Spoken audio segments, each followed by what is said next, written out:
And now, live from the Blazing Press Studios in the tundra regions of North America, it's Late Night with Robert.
All right, guys, get the message out, tweet it everywhere, share it on your social media. Let everybody know that something big is about to go down.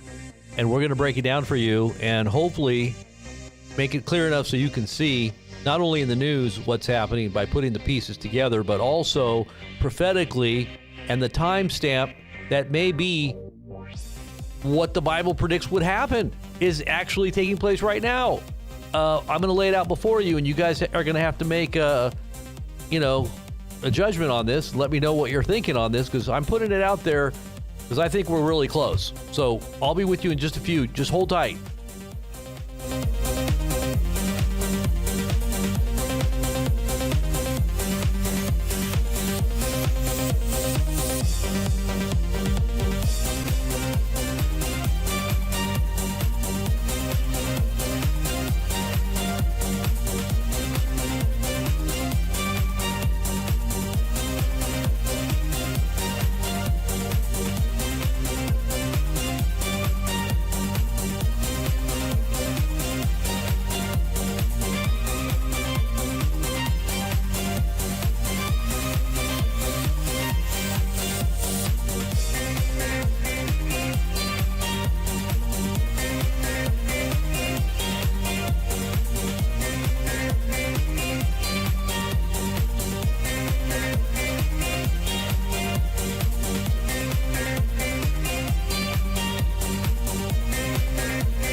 All right, guys, we are live once again. Blazing Press channel here on YouTube, BP News channel. What's going on, guys? Sorry about that. All right, so I gotta turn down my background here. Okay, so what's going on, guys? We're gonna get into the gist of what's happening here. Very, very interesting times, I would say, and I would also add the prophetic times. If you're not a person or student of the Bible or prophecy, you might not find this to be of any interest, but you might want to be thinking about things like this, because there could be some effects that it has on all of our lives, even if you're not a believer. Sure, yeah, they always say that extremists are going to have an effect on everybody's life, because they're, and I don't say that a Christian's an extremist. I do think God is in control, and I do think that he exerts his influence, whether we recognize his person and we recognize that he's true or he's there or not. He's still going to have the last word, and he is going to judge the quick and the dead. and those who are the rebels are also going to be at a certain point dealt with.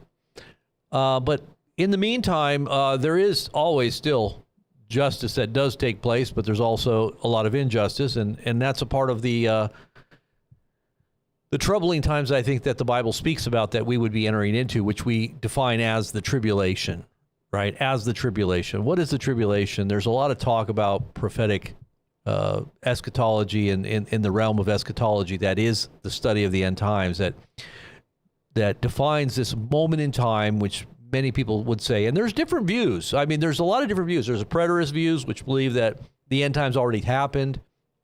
And then there's those who believe that there's an event that we might say is more dispensational, where it kind of unfolds in different time periods or epochs, I guess you would say time frames, that are defined by certain events, right? And we're looking at these unfolding events. It's important to understand Scripture in its context and to interpret it correctly.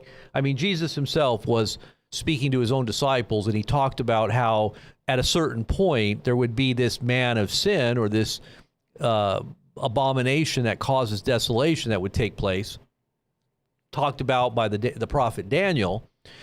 But many preterists would say, well, that's talking about the time of Antiochus Epiphanes, when he desecrated the temple, and during the time of the Greeks, and the setting up of Zeus or a statue in the temple that desecrated the temple at that time, and how they dominated and basically controlled Jerusalem for a period of time until there was a big rebellion, and then there was ultimately a taking back of the temple by the Maccabees, and they cleansed the temple and rededicated it. That's what we call the Festival of Lights, or the Feast of Dedication. Jesus himself was celebrating that feast, and he was talking about that event, but he also talked about it in reference to a time in the future. So you can see there is a reference that connects ancient prophecies or things that have gone before, events that might be connected to a prophetic fulfillment in the future. So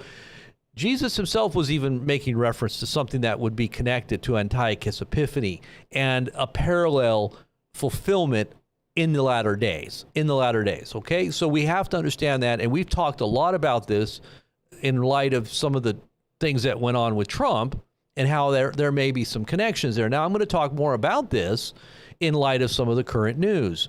We're talking about some markers, end-time markers, that you might want to be taking note of, that might, in fact, be pointing to a certain period where we could say, yes, this is where we're at. We're at this point, because all these things seem to be lining up. Now, for those who have been following my channel for any length of time, you know that I've been talking about a lot of these topics and going into great depth at different moments in time on some aspects of different things that we're seeing that we might ascribe to certain passages coming to pass. And like I said, we're wanting to put all this together here as it's unfolding, because it's very in-depth. It's very, it has many tentacles, and we're seeing a lot of things as they're unfolding happening in the world, not to mention here at home, and how this may in fact be coming more into focus, because I really think it is coming into focus now.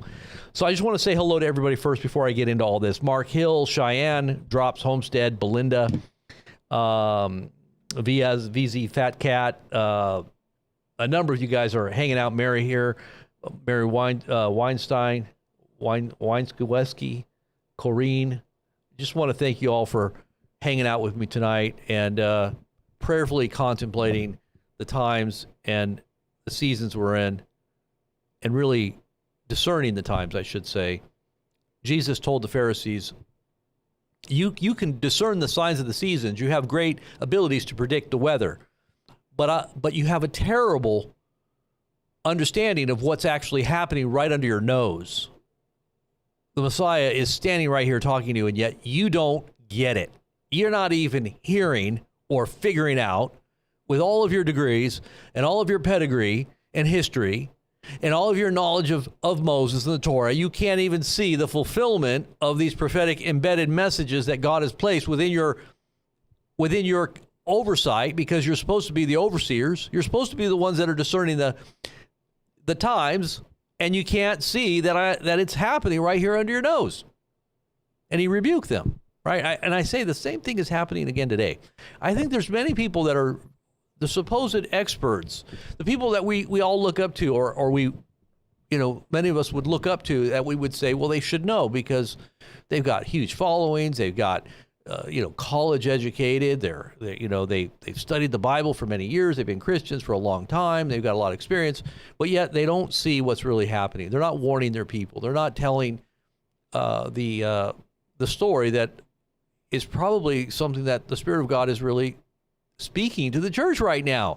And I'm going to say that it's a remnant church, and the Bible does say, prophetically speaking, in light of what's happening, that in those days, if this is truly where we're at, there would be a great falling away. There would be a great apostasy in the church. There would be a cooling down of awareness and of fervency and of not. And I'm not talking about people that are all excited about the rapture, because I think those people have no clue about what's really going on in terms of what's really in the Scripture itself about the timelines, because it just seems to me to be a little more of an escapism and a lack of commitment, when it really calls you to sacrifice your whole life.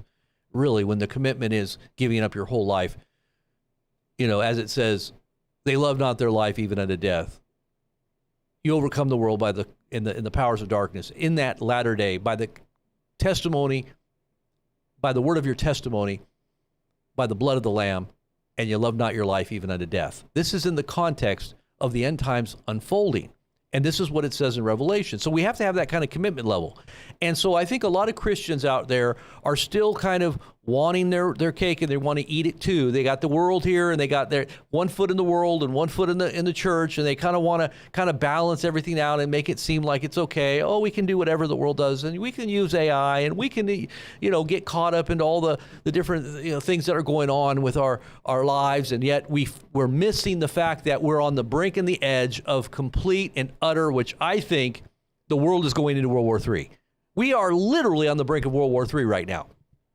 And those news events I'm going to get into as well. But I want to talk to you about what I think prophetically is happening. Because prophetically, this to me is more interesting than just even the fact that we're on the brink of World War III. I mean, all the things that are happening right now with all the juxtapositioning of the nations.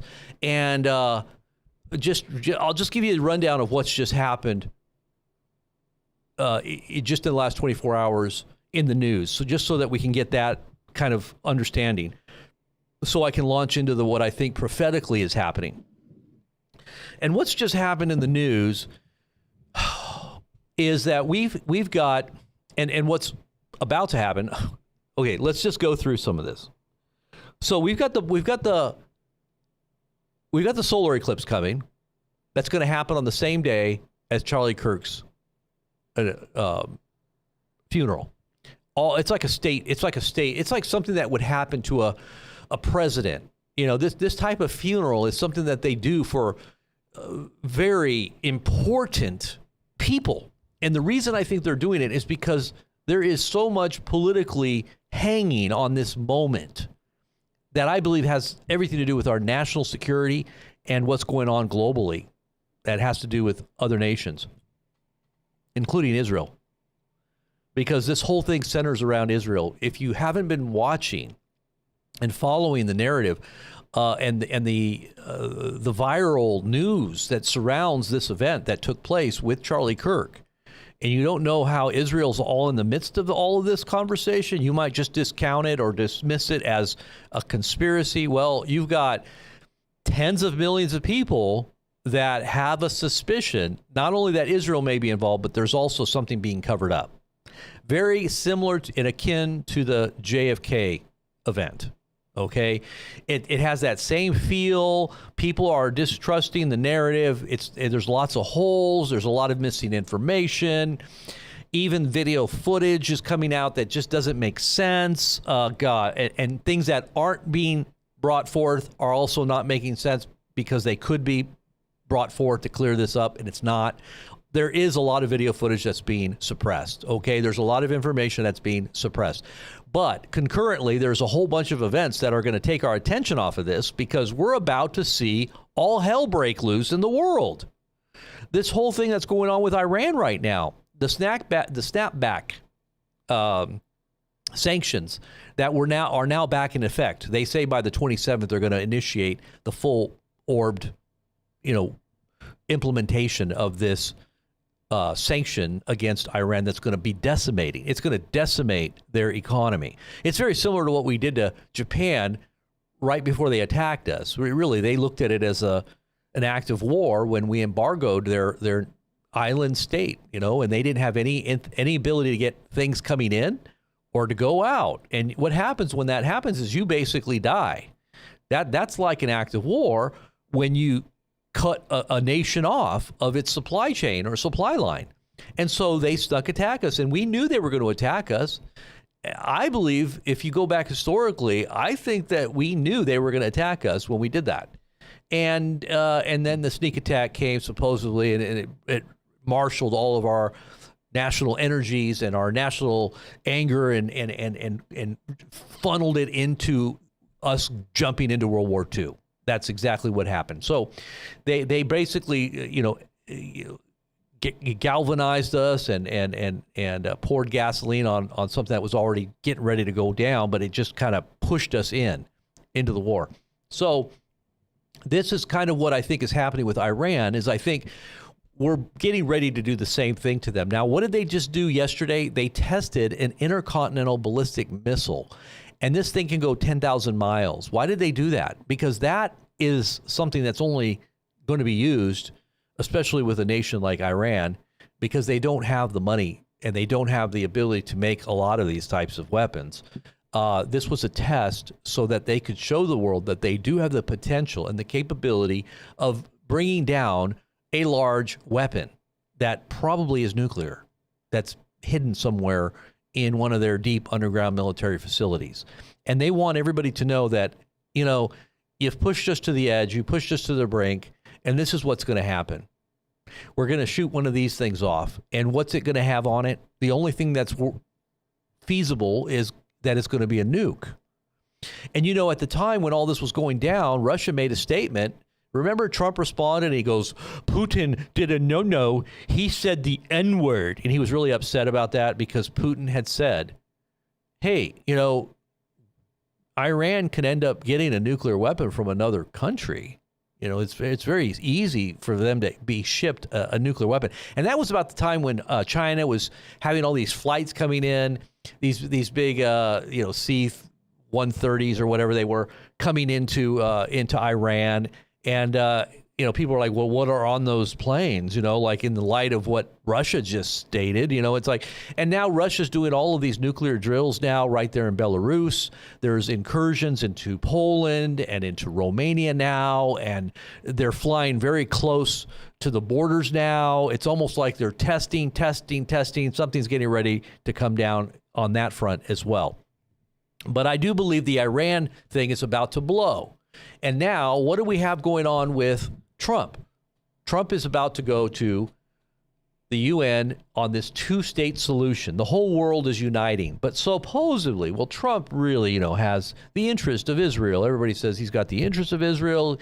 He's backed by Israel. Obviously, there was also information that came out, and I don't know if this has been out for quite a while or if it just popped out, but there's been talk about Trump. And I've told you guys, Trump has gone through many bankruptcies in his recent history. I say the last 30 years. He's gone through at least 6 bankruptcies. In fact, at one point, he was $1 billion in the hole. And somebody bailed him out, and that somebody has a connection to some of these people that we all say are the ones that are not to be mentioned. You don't want to be canceled or be in any way accused of being anti this or anti that if you make a criticism or a statement that might connect some dots on some truth that might be really trying to be hid. This whole don't say anything because you're going to be, this is what was going on with Charlie Kirk. And this is why the whole Charlie Kirk thing is so of much interest is because he was pulling away from that whole money pit that was all this money that was being funneled into Turning Point, supposedly. Well, I'm going down some big rabbit holes here, so just hold tight with me on this. He received, and so did Candace Owen, lots of money in the beginning. And this is what made Turning Point such a huge organization. They received a lot of money from the tribe. We all know the tribe.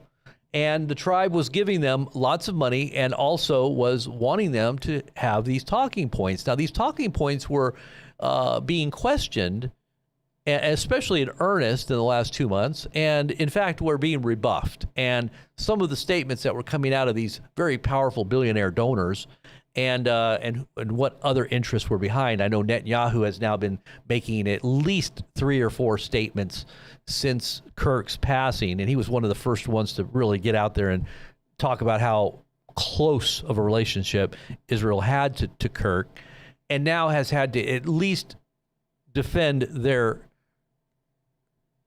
country and their country against the accusations that are being leveled against them, that they were in some way a part of this or somehow had something to do with this assassination against Kirk. And he's had to come out twice, from what I remember. And he just came out yesterday to make another statement, because I guess the first statement didn't sound good enough. It looked stupid. And he actually fumbled over all of his denials, and it made him look guilty. Well, so he had to come out and do it again. This time it was a little bit more crafted and a little bit more well thought out, and he had to make sure that everybody understood that Israel is not behind this, because it is literally going viral. Now,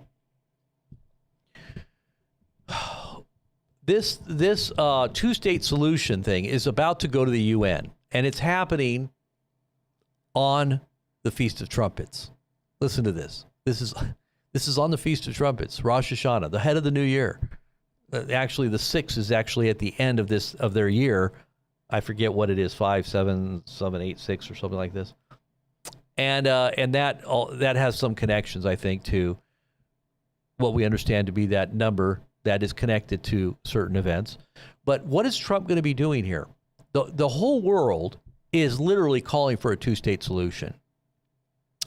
And Trump, because he is beholden to Israel, I believe, and he cannot in any way really extricate himself, even though I think he doesn't like Netanyahu. He's been on the record a few different times cussing and saying how much he hates Netanyahu. How many of you guys know that? Well, there was another off-the-cuff moment that was supposedly recorded recently, and Trump had made a statement that was filled with expletives, at least one expletive that I'm not going to repeat, about Netanyahu. Once again, this was in the last 24 hours or so. And I think that these are being purposely released because I think Trump is wanting Israel to know, even though he puts out these images that he's with them and that he's behind them and that he's supporting them, that he also wants them to doubt and to kind of worry about whether or not the U.S. is really going to be there. And I think this is the moment where the betrayal takes place. Now, I could be wrong on this, but this is why I'm putting it out there. I want you guys to see it before it happens. Is this the moment where Trump truly betrays Israel before the UN and this peace, security council that is now proclaiming this to be the moment when they hold Israel accountable for what they say are war crimes and or genocide, right, of the Palestinian people? So this is happening on Rosh Hashanah. This is happening at a time when we are precariously hanging over literally the abyss of possibilities for something to go wrong, whether it's domestically, because there's a lot of unrest domestically. They're now saying that there's terrorist events that are potentially going to happen with Al-Qaeda. Did you see that news all coming out about Al-Qaeda? They're putting out these warnings now that they're supposedly going to don first responder garb. They've purchased all kinds. I don't know where they're getting all this intel, but they say this. This is all in the news right now.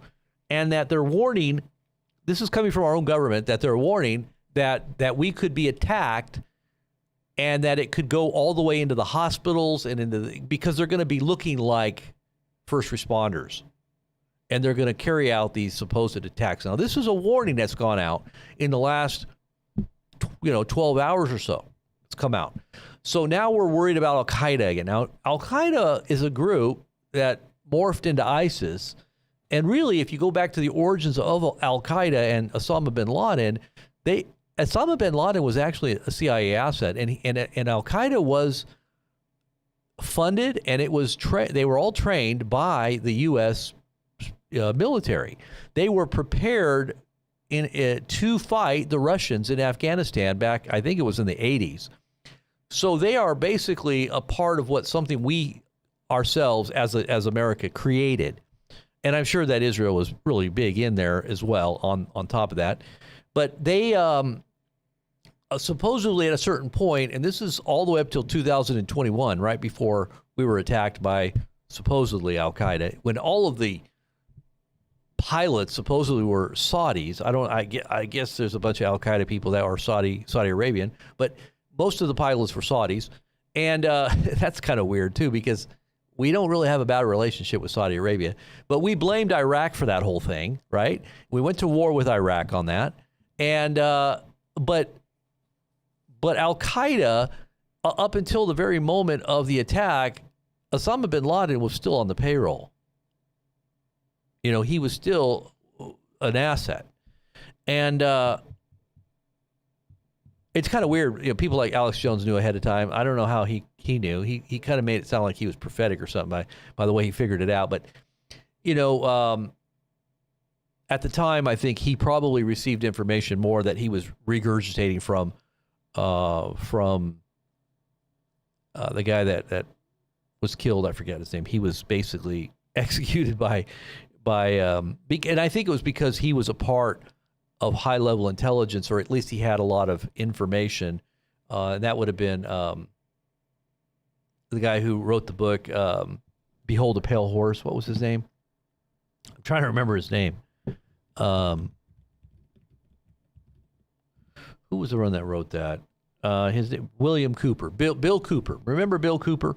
And Bill Cooper didn't like Alex Jones. He said he was a shill. He was someone that was duplicitous and that you couldn't trust. And he might have been right, because look at what Alex Jones is doing now, like controlled opposition.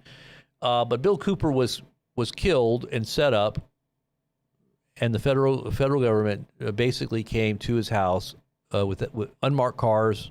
They weren't in any way, they were plainclothes, and they basically ambushed him and shot him right over in his house, right as he was running back into his house. They shot him. But it's weird because I did listen to some of his stuff, and at one point he actually predicted that he would be shot running back into his house, which I thought was weird. But Bill Cooper was a believer, and he talked a lot about things that he had seen in the Navy and the high-level intelligence connections he had at that time. And he kind of gave a lot of predictions about where things were going, and he was way ahead of his time, and that's probably why they took him out. They told him to shut up, and he didn't shut up. He didn't care, and they ended up taking care of him the way they do when someone doesn't listen. And whether or not this whole thing with Charlie Kirk is, there's a lot of people questioning the video footage because there's only one video out there that kind of really shows it. There's not a whole lot of footage, which is very odd. There's a whole bunch of questions. People are having just complete fits over this right now online. But like I said, this is like a JFK moment for the country. But getting back to the whole Trump UN thing, there's at least 150 nations that are going to be making these declarations against Israel on Rosh Hashanah, and that happens to be what day is that? Rosh Hashanah. And weird things happen on these festivals. I mean, look at what happened in 2008 on Rosh Hashanah. The whole stock market crash. Remember? And then we also have, so it's basically the evening of Monday the 22nd, and this is Israel time, to Wednesday, September 24th. And I believe our date would be the 21st, which would be tomorrow, right? Rosh Hashanah in the United USA. Let's see. I think it would be the 21st. The evening money. So basically Rosh Hashanah is from 22nd to the 24th of September. Now, the UN assembly taking place there is going to be happening on the 23rd. So it's right smack dab in the middle, right? Okay. Russia has declared that it's going to seize financial assets of international Satanists and place them on its terror watch list. Can you believe that? International Satanists. What in the world is going on here? International Satanists? Satanists have been banned in Russia to seize assets of international quote unquote Satanists. They put they placed them on a financial blacklist, allowing the government to freeze the assets of its alleged members, even those without a criminal record. Wow, that's pretty amazing. That's according to Disclosed TV, and that's out there right now. What else? We've got Trump's executive order quietly declared that NASA is now a spy agency.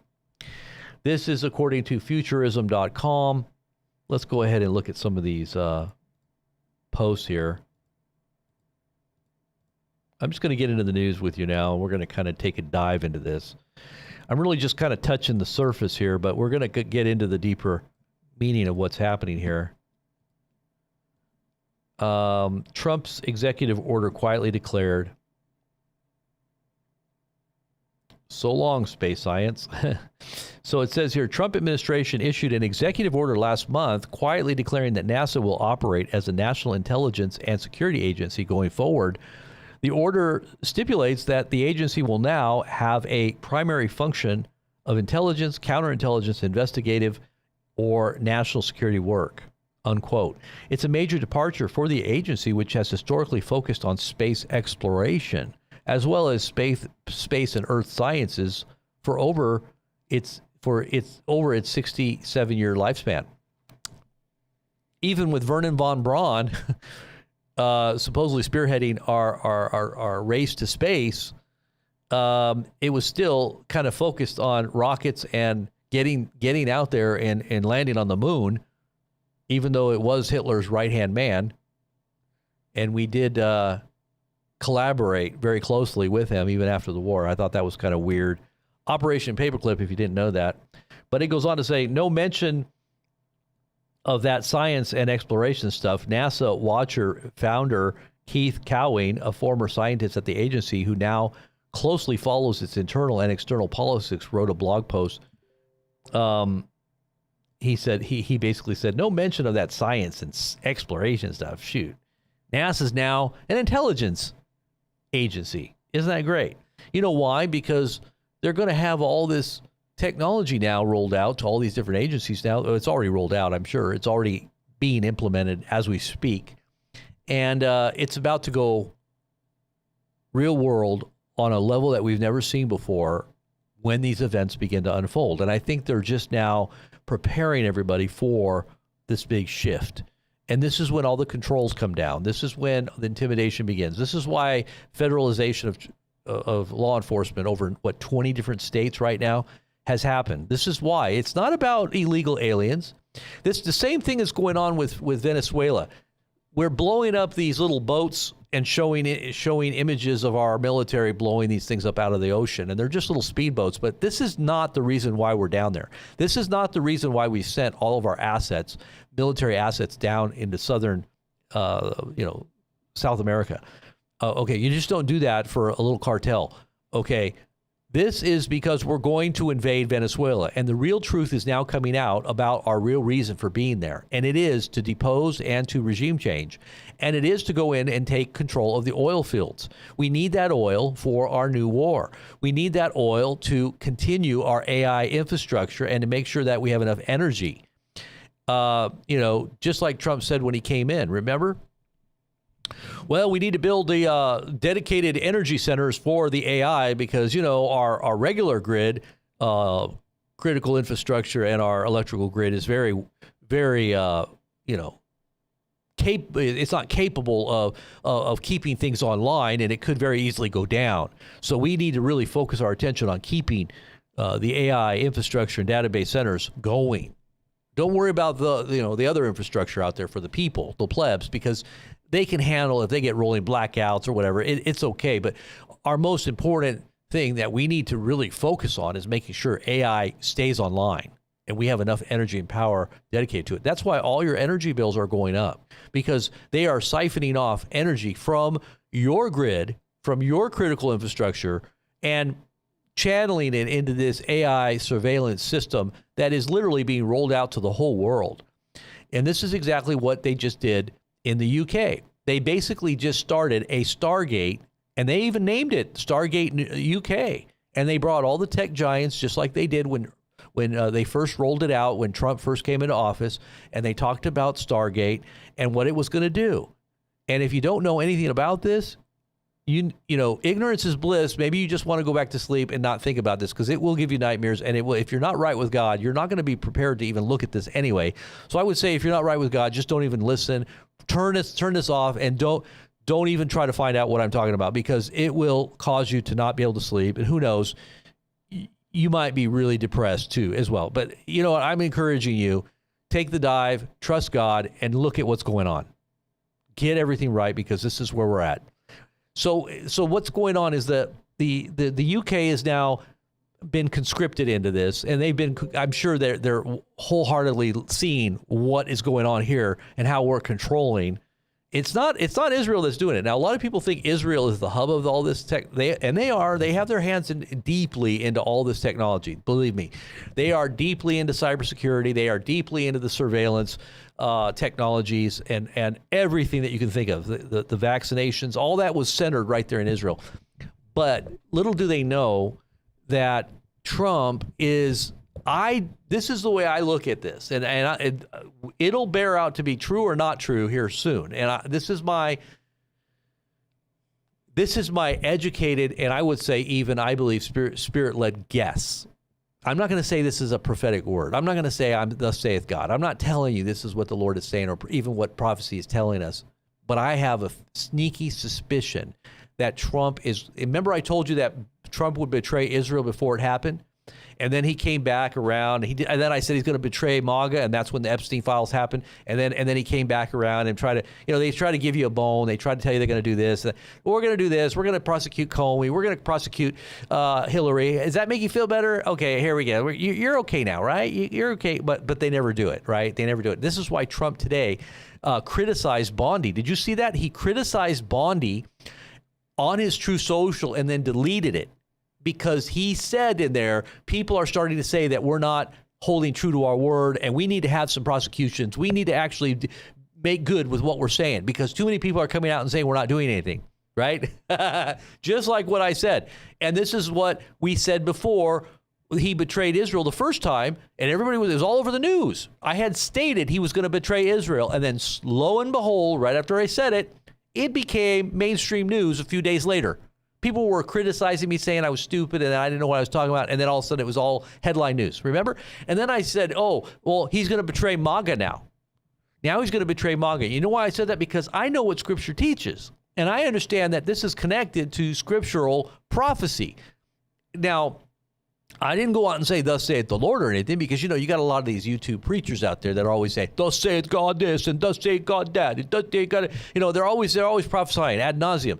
Every time they open their mouth, they're saying, thus saith the Lord. I don't do that, okay? I ask for the Lord to lead me. I ask for the Lord to give me wisdom and insight, but I don't go around just prophesying every like, and I'm not going to make I was going to say something that probably shouldn't be said, but anyways, what I said was that he would betray MAGA after that. And that's when the Epstein debacle unfolded, right after the whole thing with Israel, because he turned on Israel. But then he made up, like kind of make up. Well, what this is like I said the other day, remember I told you guys about the Chinese handcuffs?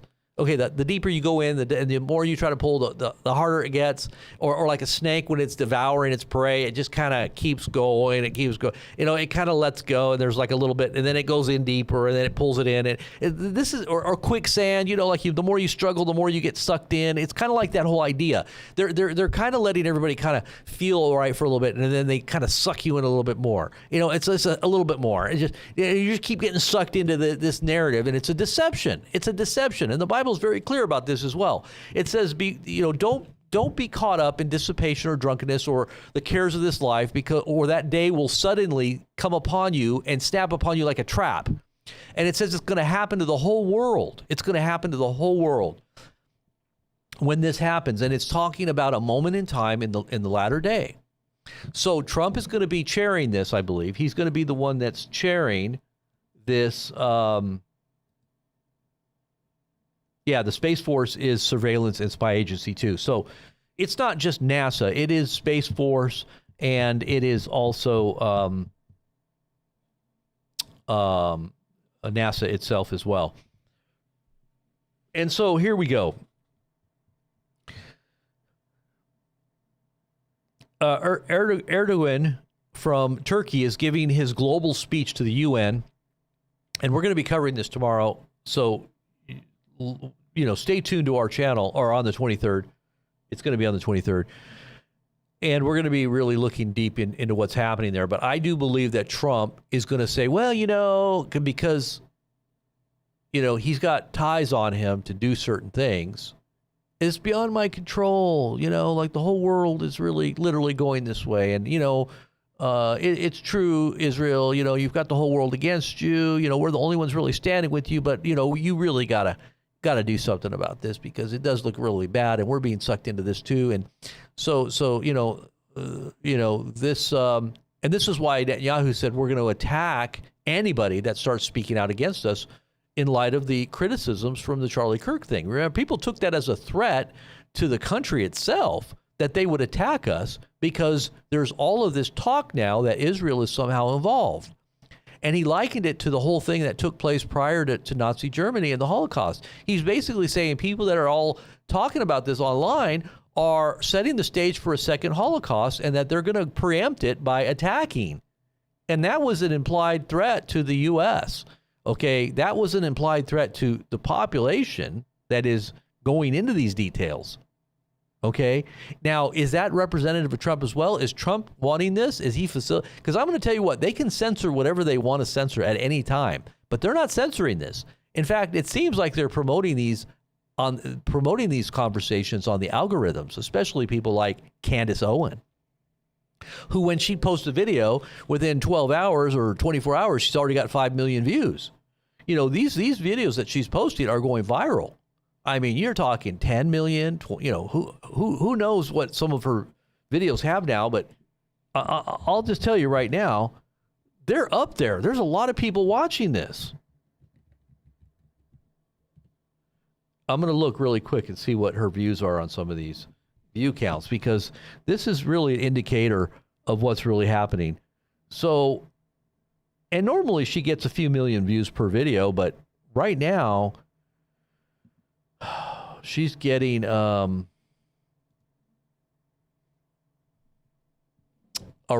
4 to 5 million views per video. This one got 6.4 million. This one got 8.4 million. This one got 5.4 million. This one got 4 million 3 days ago. Around 3 to 8 million views per video. That's a lot of people watching. That's a lot of people watching. And then when you have people that spin off on this information that she's putting out there, and they're making their videos and they're getting millions of views, you're talking about tens, if not hundreds of millions of views globally, not only here in the United States, but globally.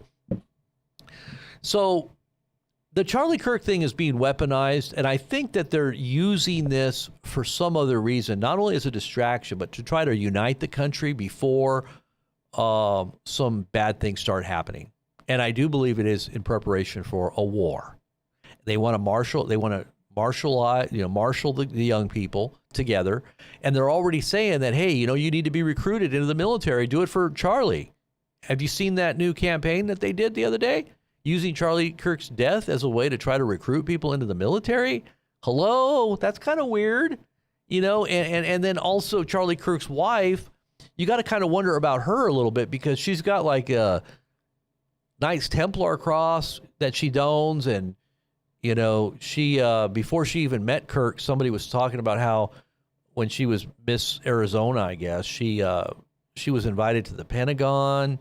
Like, what was she going to the Pentagon for? This was before she knew Kirk. I thought, well, maybe because Charlie was political, that maybe she had gone to the Pentagon, but this is before she met Charlie Kirk.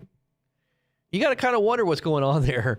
Like, why does a Miss Arizona get invited to the Pentagon? And it just seems like, and now they're trying to put her as an icon to be followed in the order of the prophecies of Kim Clement. And you know that I really went into depth on Kim Clement back in the day, when I was covering Trump's first inauguration, and we were getting millions of views a day. And the reason why I bring that up is because we were talking about Kim Clement when nobody was talking about him.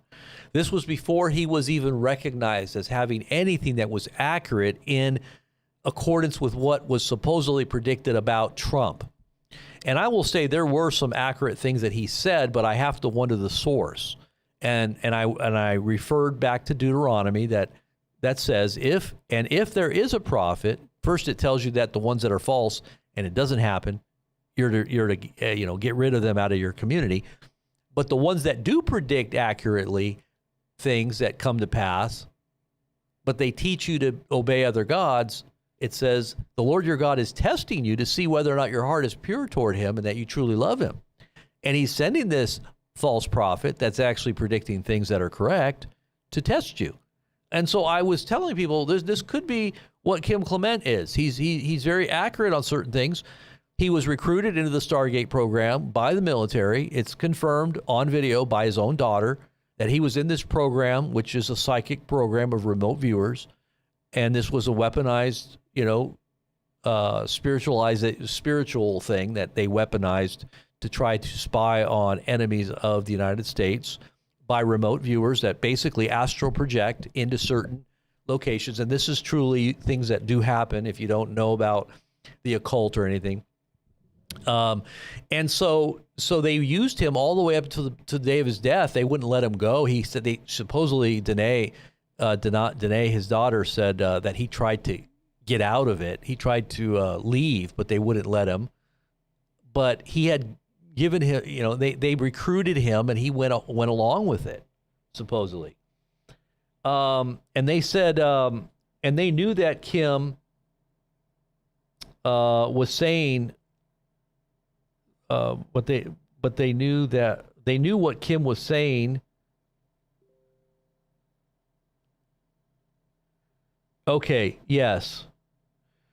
Okay, so basically what he was saying in that Stargate program, because he was supposedly a remote viewer. If you don't know what remote viewing is, it's basically almost like the ability to know certain things that might happen in the future by kind of projecting and I think it's demonic. I think that there's demonic elements to it, that the demons ultimately do know that their time is short. They do know that there's events unfolding that they see coming, and they kind of prepare and try to preempt. There's no preempting God. I'm just going to tell you this. God is way out ahead of everybody, including the devil, and God knows the end from the beginning. There's nothing that's going to stop his plan from coming to pass, just so you know that. So, but the devil was probably telling Kim Clement and the government, because they're playing with these demonic forces and weaponizing them, and using them as military type weapons, that they know certain things are coming, right? So when I was analyzing a lot of what Kim Clement was saying, and I went to one of Kim Clement's meetings back in the 90s. I was kind of involved in the Word Faith movement, and this was kind of in the beginning of Kim Clement's rise to prominence in the charismatic movement. But he became a really close advisor, if you will, to Israel as well. He made lots of trips to Israel. He was very high level. He was also a very high level prophet. He was kind of like the main prophets to TBN network. He was very close to Matt Crouch. Very close. They were probably really good, like bestie friends almost. And also he was very close with Rory, what was their names? The God TV founders. And when all that blew up, and both of those networks went into complete and utter scandals toward the end of their cycles of their founders. And it was terrible. I mean, it was just like horrendous, some of the scandals that came. It kind of reminds me of like what happened here recently with this other network, Christian network, what do they call it? Daystar. You guys heard all the stuff going on with Daystar. Well, it was similar to that took place at TBN, same kind of thing. But the thing that happened at God TV was one of the founders ended up having an affair, and Kim Clement, the in-house prophet, went in there to try to salvage everything. And the same thing was going on with TBN. He was there trying to. But he was looked upon as being a voice that would give them direction. And you're talking about a massive,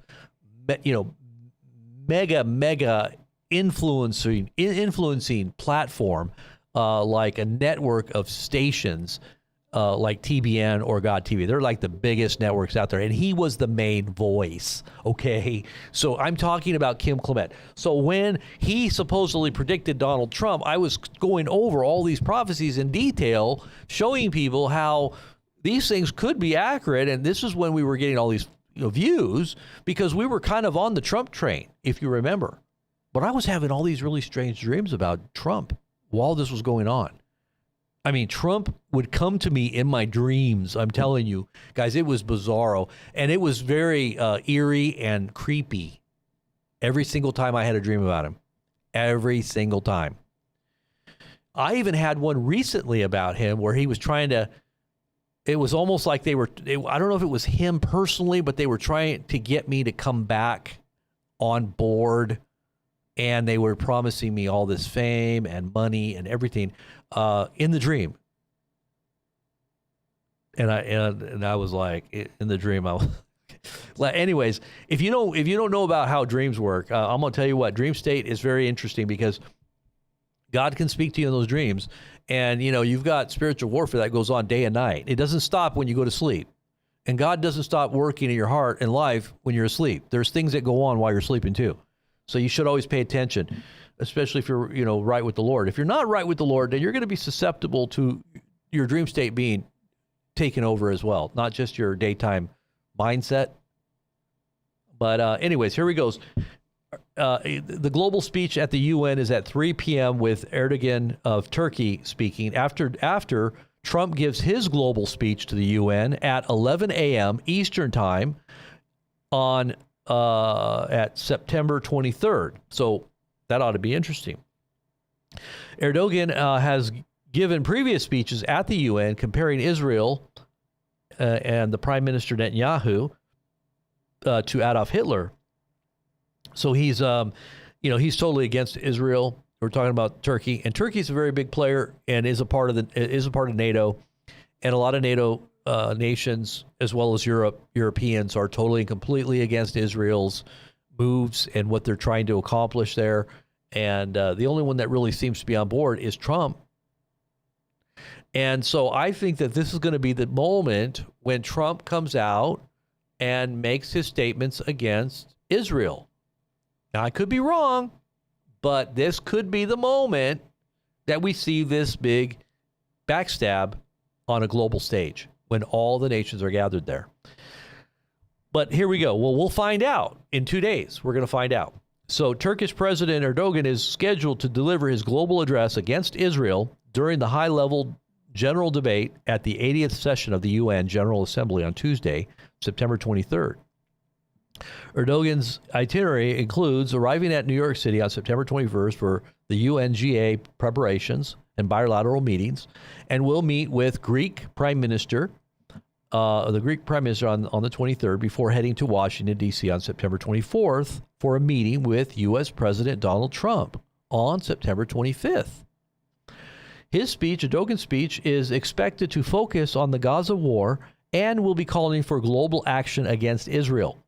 So Trump is going to have an intimate conversation with him at the White House, the president of Turkey, who is calling for global action against Israel and is an avowed enemy of Israel now, has stated that they have cut off all diplomatic ties and they are calling the whole world against to have action against Israel, as well as pushing for more countries to give Palestine or Palestinian recognition.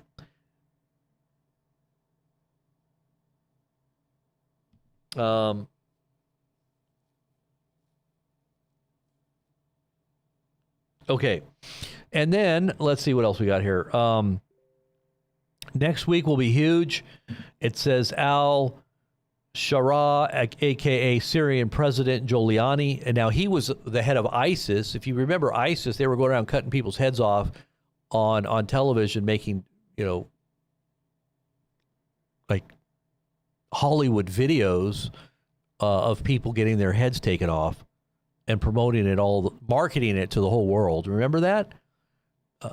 As Trump, I guess it was during Obama's term, but it was as Trump was coming in to office, supposedly, and Trump went out and just supposedly just destroyed them completely off the face of the earth after Obama let them become a varsity team, right? Because he in the first beginning, when ISIS was just starting out, he said, "Oh, they're just a JV team, nothing to worry about."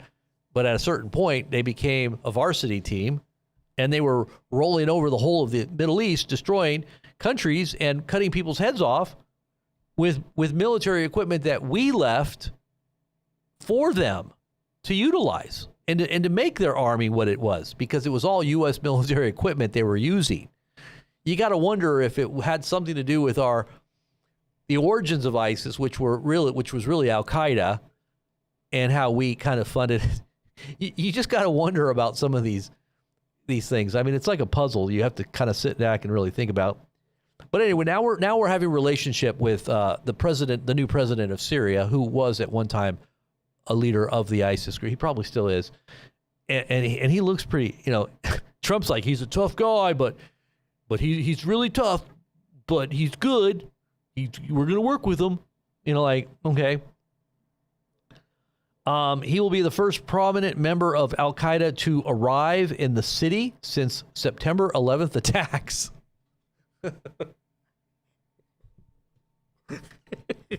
What? I don't know why that is so. I don't know why that sounds funny to me, but I mean, he will be the first prominent member of Al-Qaeda to arrive in the city since the September 11th attacks. This marks the first address to the UN by a Syrian head of state at the UN in nearly 60 years, the first since 1967. His speech is expected to focus on Syria's reconstruction, lifting of sanctions, and international reintegration following the December 2024 overthrow of Bashar al-Assad.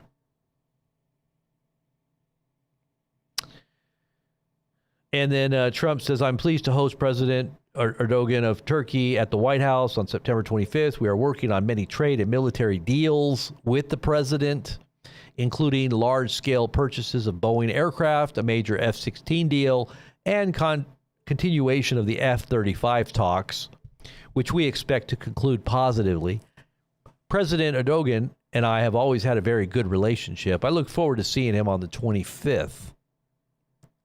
That's a president of Turkey. Now, Turkey has a very formidable military, and I would say it's probably equal in par to Israel's. So they would be it would be an interesting fight to see between those two countries.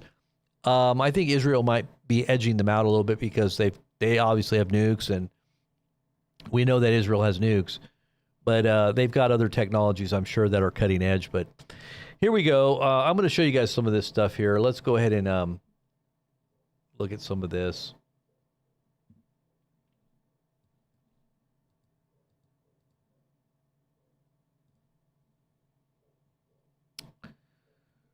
So September 7th, blood moon eclipse. And that's what happened earlier, remember? The blood moon. And then the 21st was the partial solar eclipse, which is going to be happening tomorrow. Um,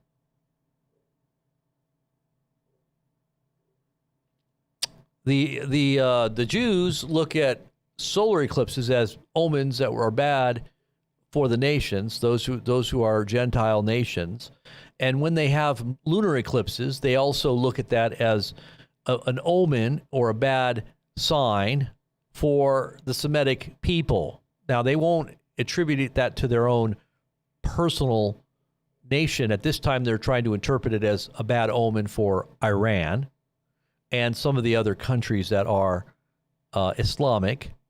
But this is coming on right up before the General Assembly and a possible war with Iran as well that's brewing. And I think that's really significant because something very well could happen in light of what's going on with Iran right now. So this is an ongoing National Guard deployment. Also, this is an updated list that we're posting on our Telegram page.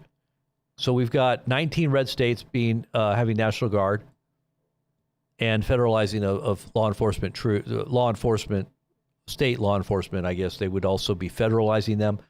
For what? For what reason? I mean, is there something that's about to happen? Are they preparing for martial law? What are they really preparing for? I don't think it has anything to really do with illegals as much as I think it's going to be general chaos that I think is coming. You know, there's a whole bunch of angst on the left right now, especially with the censorship of late night talk show hosts and comedians and Trump statements that seem to be very incendiary and also very polarizing. His statements are very, vindictive, and people are looking at it as very petty at the same time as threatening. And so you're getting this fight or flight instinct created by this highly combative environment that seems to be fostered by Trump and being cheered on by a lot of Trump supporters. They think it's a good thing. But little do they realize that when you start fights and it becomes a brawl, it becomes a tribal brawl, there's going to be people being hurt on both sides. You know, you're basically causing a melee. I don't know if you ever watched some of these videos on YouTube where, you just got all these people fighting all at once. Well, who benefits out of that? People get hurt on both sides. Is there really any benefits? And then everybody's blaming everybody else. But anyways, I see that coming, and this is why they keep talking about civil war. And you don't want to be. My recommendations are, and have been for quite some time, to prepare and get yourself out of the way, because I knew all this was coming way in advance, and we've been trying to warn people about this, but people, discounted our warnings. They stayed where they're at. Now I think we're on the brink of it happening. So I don't know if there's really any time to really do anything about it if you're already in a big city. The best thing you can do is pray, get your heart right with God, and think about the possibilities of what could happen, and try to mitigate any, by having a plan. You have to have a plan, and this is what they talk about bugging out. I mean, there's a lot of people preparing in many different ways, and you should be aware. If they're preparing, why aren't you? You got to ask yourself that. So Trump meets with big tech elites. More mRNA vaccines are on the way, and censorship has already begun on YouTube. This was September 4th. September 5th, Trump changes the DOD to the Department of War.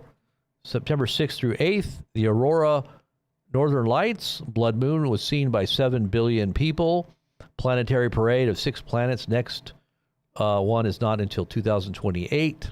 That was, people were saying it looked real eerie because they could see the moon just the other day, yesterday or the day before, and right next to it was, I don't know if it was Regulus. I think it was Venus, very bright.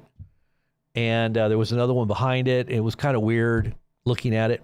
People were kind of thinking it was a bad omen. September 10th, you had CK assassination with Charlie Kirk. And then September 17th, Trump's UK Stargate visit. Now, he had the Stargate visit also with the OPEC nations. Saudi Arabia, they're going to be doing those smart cities, Dubai, they're rolling out this technology with huge amounts of investment from these oil-rich nations, which is literally empowering this system of surveillance and technology that is going to literally encompass the whole world. And who's the one that's controlling it? Who's the one that's the father of it? Who's the one that's taking all the credit and boasting about how much in control and how he is the Bitcoin president and the technology president? We are the center of all this technology here in the United States. It's Trump. It's Trump. And so not only did they do it in the oil-rich countries not too long ago, but they just did it in the UK. This was all this was about, everything that happened there. And that's why Trump was out of protocol once again, walking in front of the king. You don't do that. He did it with the Queen of England, and now he did it with the king. Why are they giving him their crown? Why are they entrusting their power to him? Why is it if you go back in the archive and you hear Prince Charles talking about this particular man that they say is going to come on the scene, and he doesn't really name them, but he says he has trillions at his disposal, and he has the ability to marshal a military-style campaign for the purpose of bringing forth, at that time it was having to do with COVID. It was in 2021 he said this. If anybody ever saw that video, people have asked the question, why is he talking about Trump? Who's he talking about? Because he never really defined who it was, but he's talking about this particular person that has great influence over the kings of the earth. And you got to wonder who that is. So September 21st is the solar eclipse, CK Memorial Service as well. 22 through the 24th is the Feast of Trumpets. And many Christians are now saying that there's going to be a rapture. There's a lot of Christian fervor out there right now. And I say evangelical Christian fervor because there's a lot of Christians that don't believe this, or they don't put dates and they don't set times. Not to say that you can't know the seasons or the time that it's at hand, but it doesn't mean necessarily that it's going to happen on that date. A lot of people are saying, this is the date we fly away. Pack your bags, sell everything you have, get ready. Now, I don't know if people are going that far, but they did with, Harold Camping. People were selling all kinds of stuff and donating the money to the ministry while he's just cashing in, telling everybody it's the end of the world. I don't know if that's the smart way of doing it, but I guess if you really think that the world's going to end, you've got a lot of loved ones that are probably not saved. Make sure that you give away all your stuff to your loved ones. I don't know. But anyways, the Feast of Trumpets, many evangelicals are saying that's the day that Jesus is going to return. They're setting some dates. The 23rd is also the General Assembly meeting, peace and safety. Oh, it's a topic's going to be peace and safety, or at least that's what they're going to be talking about, the security of the world because of Israel, right? The scripture says that Israel in the latter day will become a stone that makes men stumble, or a stone of a burdensome stone, or a burdensome stone. It's going to be a cup of trembling. They're going to be a cup of trembling to the nations.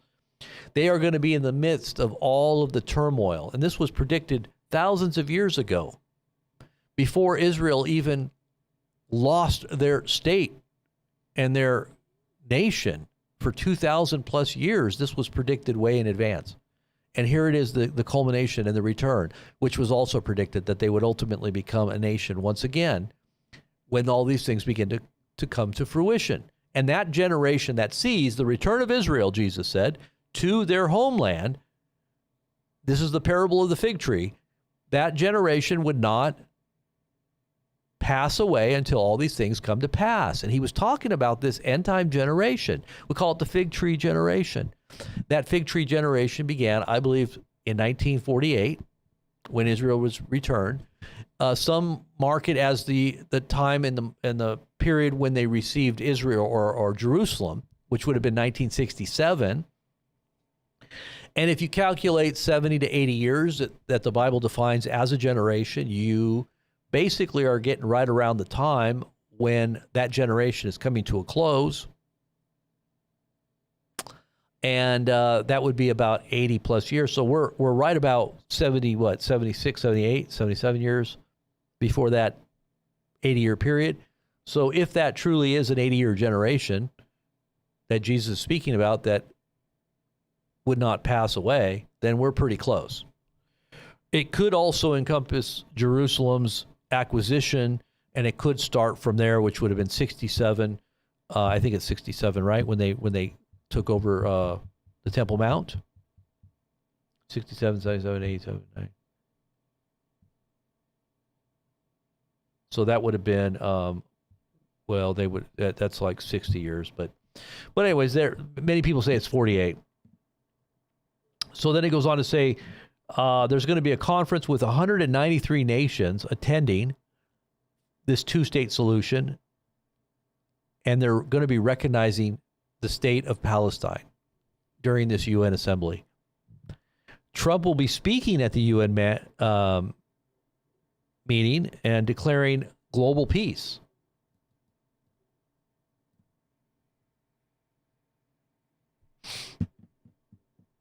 What do you think about that? Why is he there speaking in the name of peace and security like the other countries?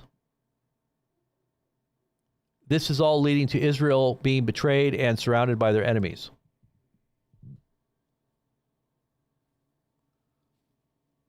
Remember, Scripture says, when they say peace and security, behold, sudden destruction will come upon them like a woman in travail, and they will not escape.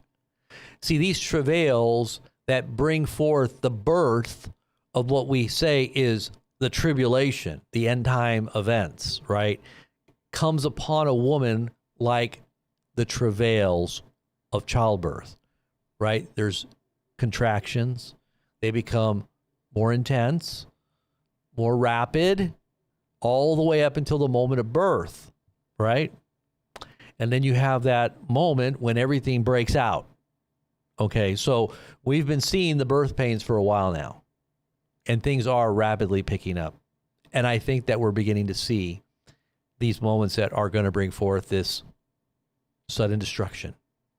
And I see the patterns being laid out here from what I've been told and what I've been privy to in terms of spiritual messages that I've received personally, that I've also seen in Scripture, that I've also seen kind of as a pattern overlay of current events. It's kind of giving me the sense that we're like right there, these are the moments. Now, there's going to be a lot of people that are going to say, that doesn't fit my timeline. That doesn't fit what my prophecy teacher taught me. Well, then just, put it on a shelf and pray about it and see if these things not be. If things start happening the way we've told you, then you might want to listen if it happens that he does betray Israel once again at the UN on the 23rd. You might want to take note of what we're saying again.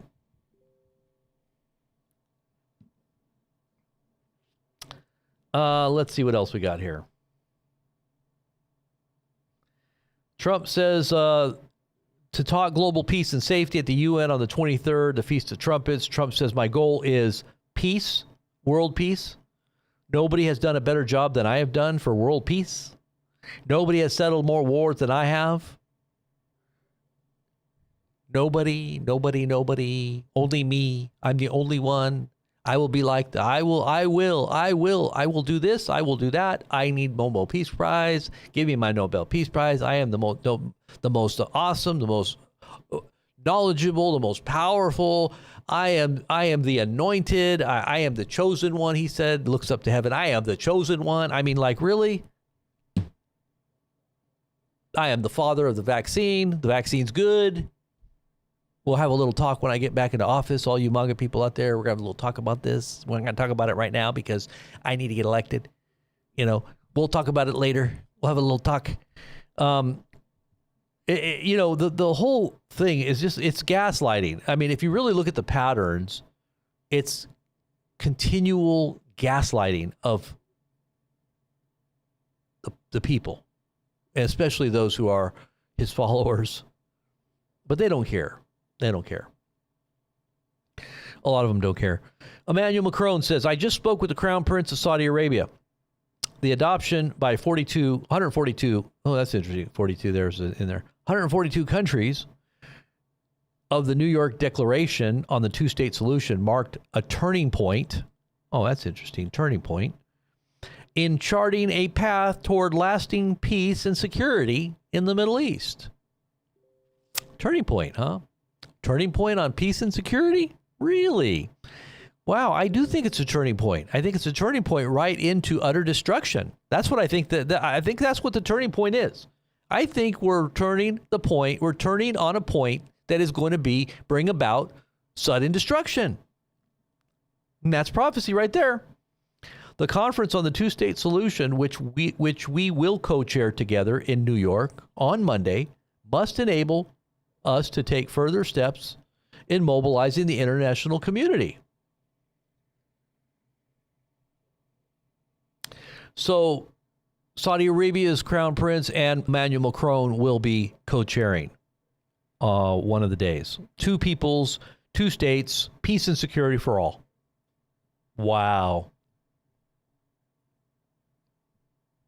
Let's listen to see what Trump had to say. I'm kind of curious. I want to just hear it in his own words. I just like the inflection and hear the tone. I want to just hear what he had to say there. Let's just pull it up here real quick.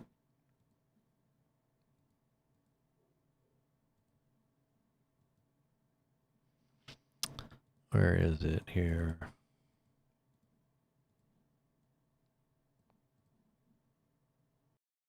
UN next week? You're going to the UN? I'll be at the UN. I'll be making a speech, yes. And are you meeting any other world leaders? Many of them.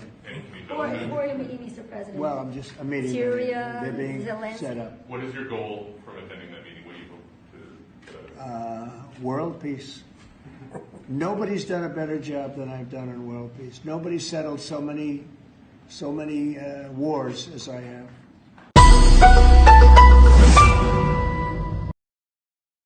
Wow, that was loud. Sorry about that. World peace.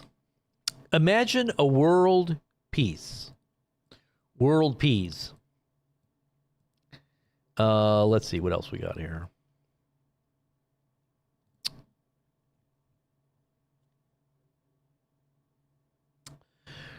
This is interesting. It says here that the Pentagon's new rule, in the interest of national security, they're now wanting to censor. Remember, we told you guys the last few days, we've been telling you that their censorship is coming? Well, look at what just came out. In the interest of national security, demands journalists sign a 10-page agreement to only release information to the public that has been Pentagon approved,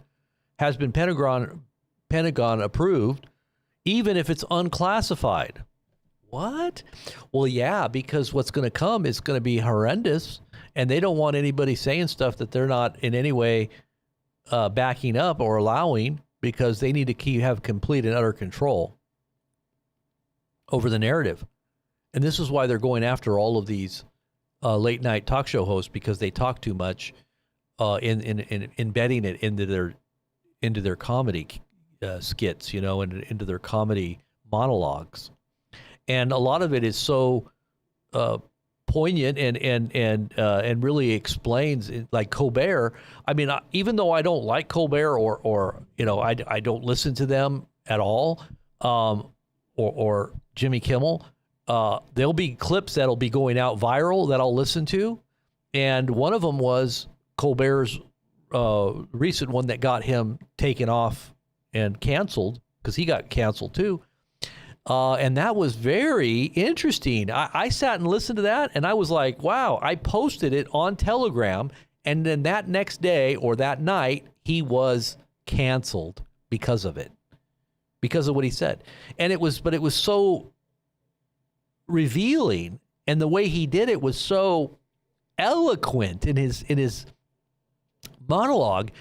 You can go back and look it up on my Telegram page if you just do a little search on Colbert, and just watch. That was what got him canceled. And everything there is true. I mean, it is literally what's really happening right now. And they're trying to cover up a bunch of stuff, whether it's the Epstein thing or the Charlie Kirk thing. I mean, there's something really fishy about that Charlie Kirk thing.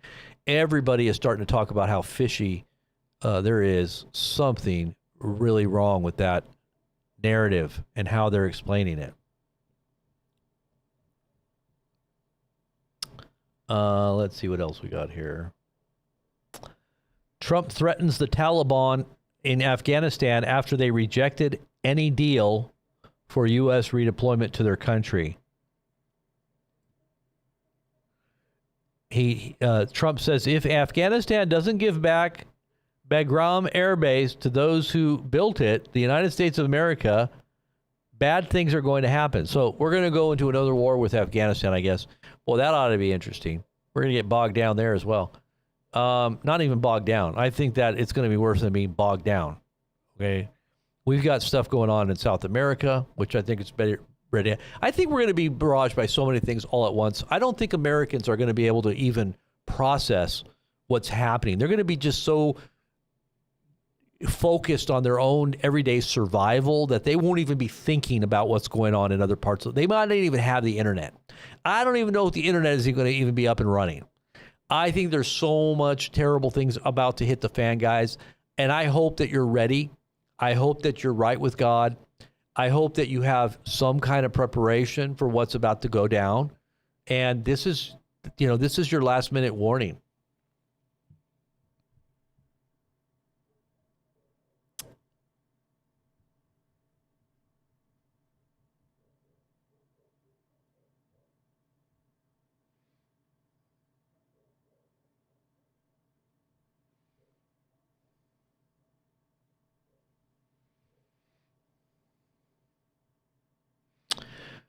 So this one came out. Let's take a listen to this. This is interesting. If you haven't seen this, Israeli Laura Loomer, she's she advocates very strongly for Israel, but she is a very, very devoted follower of Trump. Now I think some of these people like Laura Loomer and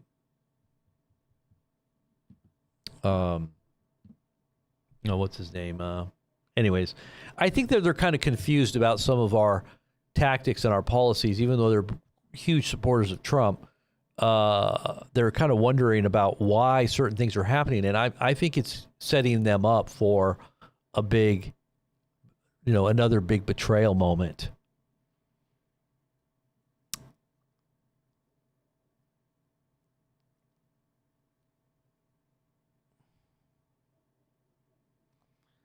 So this happened today, but this guy right here, you want to listen to this guy. Let me post this really quick here. I want you to listen to what this guy is saying.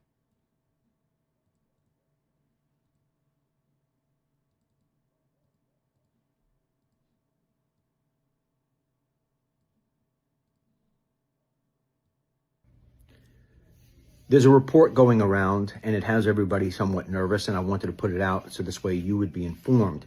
It's from Laura Loomer. She's a journalist. She's sort of a little out there once in a while, but she has incredible ties into the White House, and it's not too often that she's wrong. With that said, she put out a massive warning last night, and it's one that I believe in because of the work that I've done for the past 20 years and because of all the ties she has to the White House, that there are cells right now, Islamic terrorist cells in the United States, and that they are plotting to pull off a massive nationwide terror attack, especially in some of the bigger cities.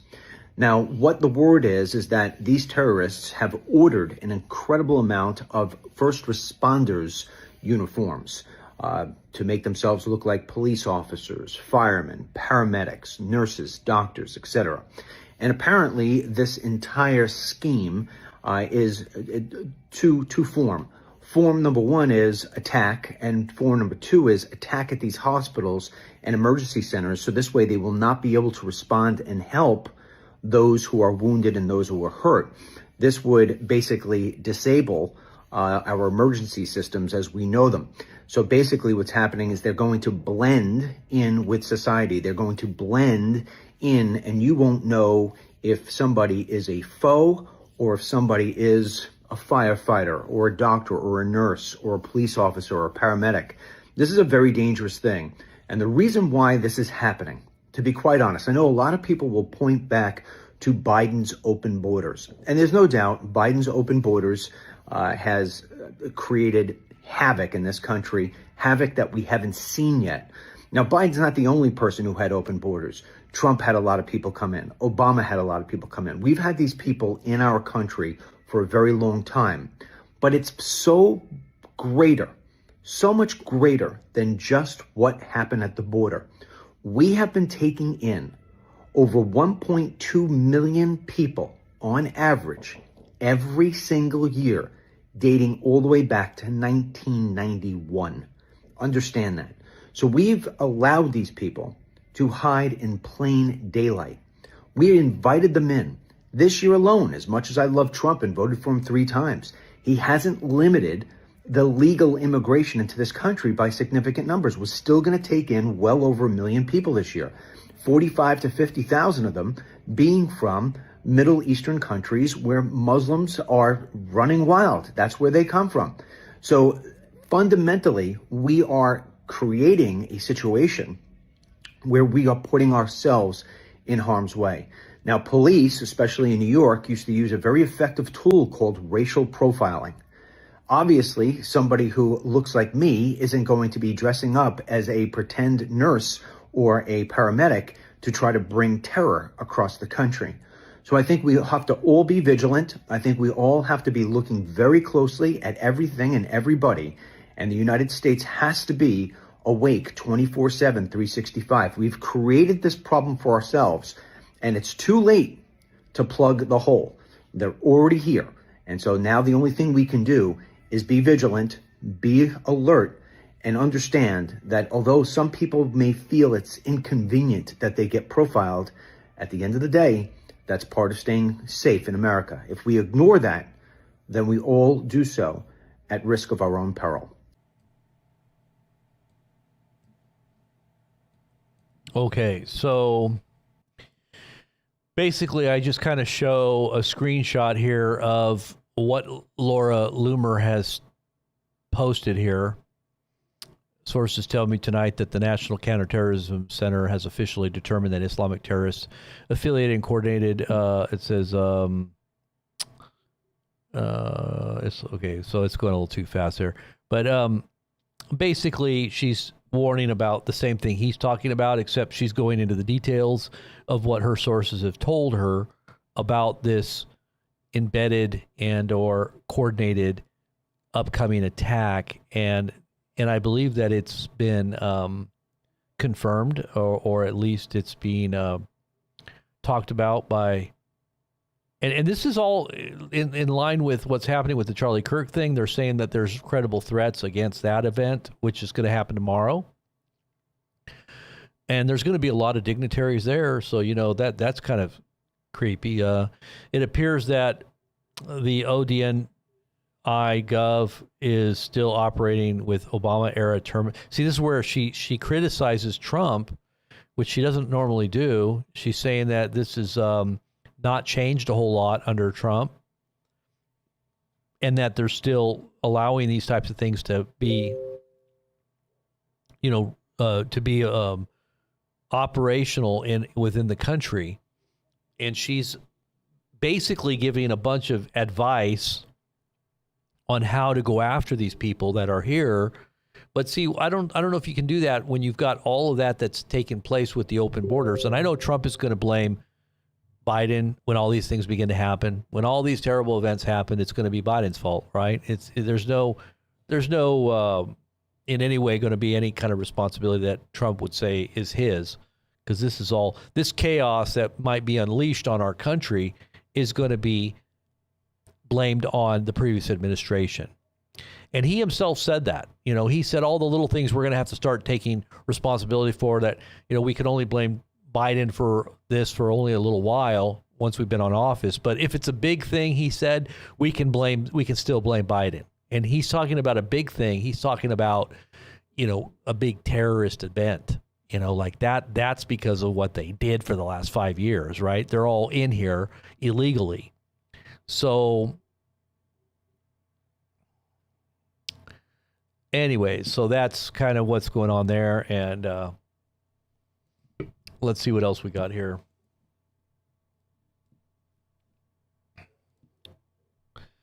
And I just want to take a moment here really quickly before I get back into some of the things. I wanted to go over some other stuff about Iran, and also with what's potentially going on there and where that could go suddenly. Suddenly, we can see a lot of things happening. I just want to make sure that I put a shout out to all you guys that are the supporters, those who are backing our channel, those who are members, those who watch our videos and share them and thumbs them up and comment in the comment section that you're helping to promote the message. You're helping us to get out there and really, fund what we're doing, because we need more. And I don't know how much longer, free speech is going to be here. We may be censored. I know there's a lot of fear right now in the media about censorship. And this is the same thing that happened in 2017 under Trump. And I told you guys that whole Trump era censorship, we blamed on the Democrats.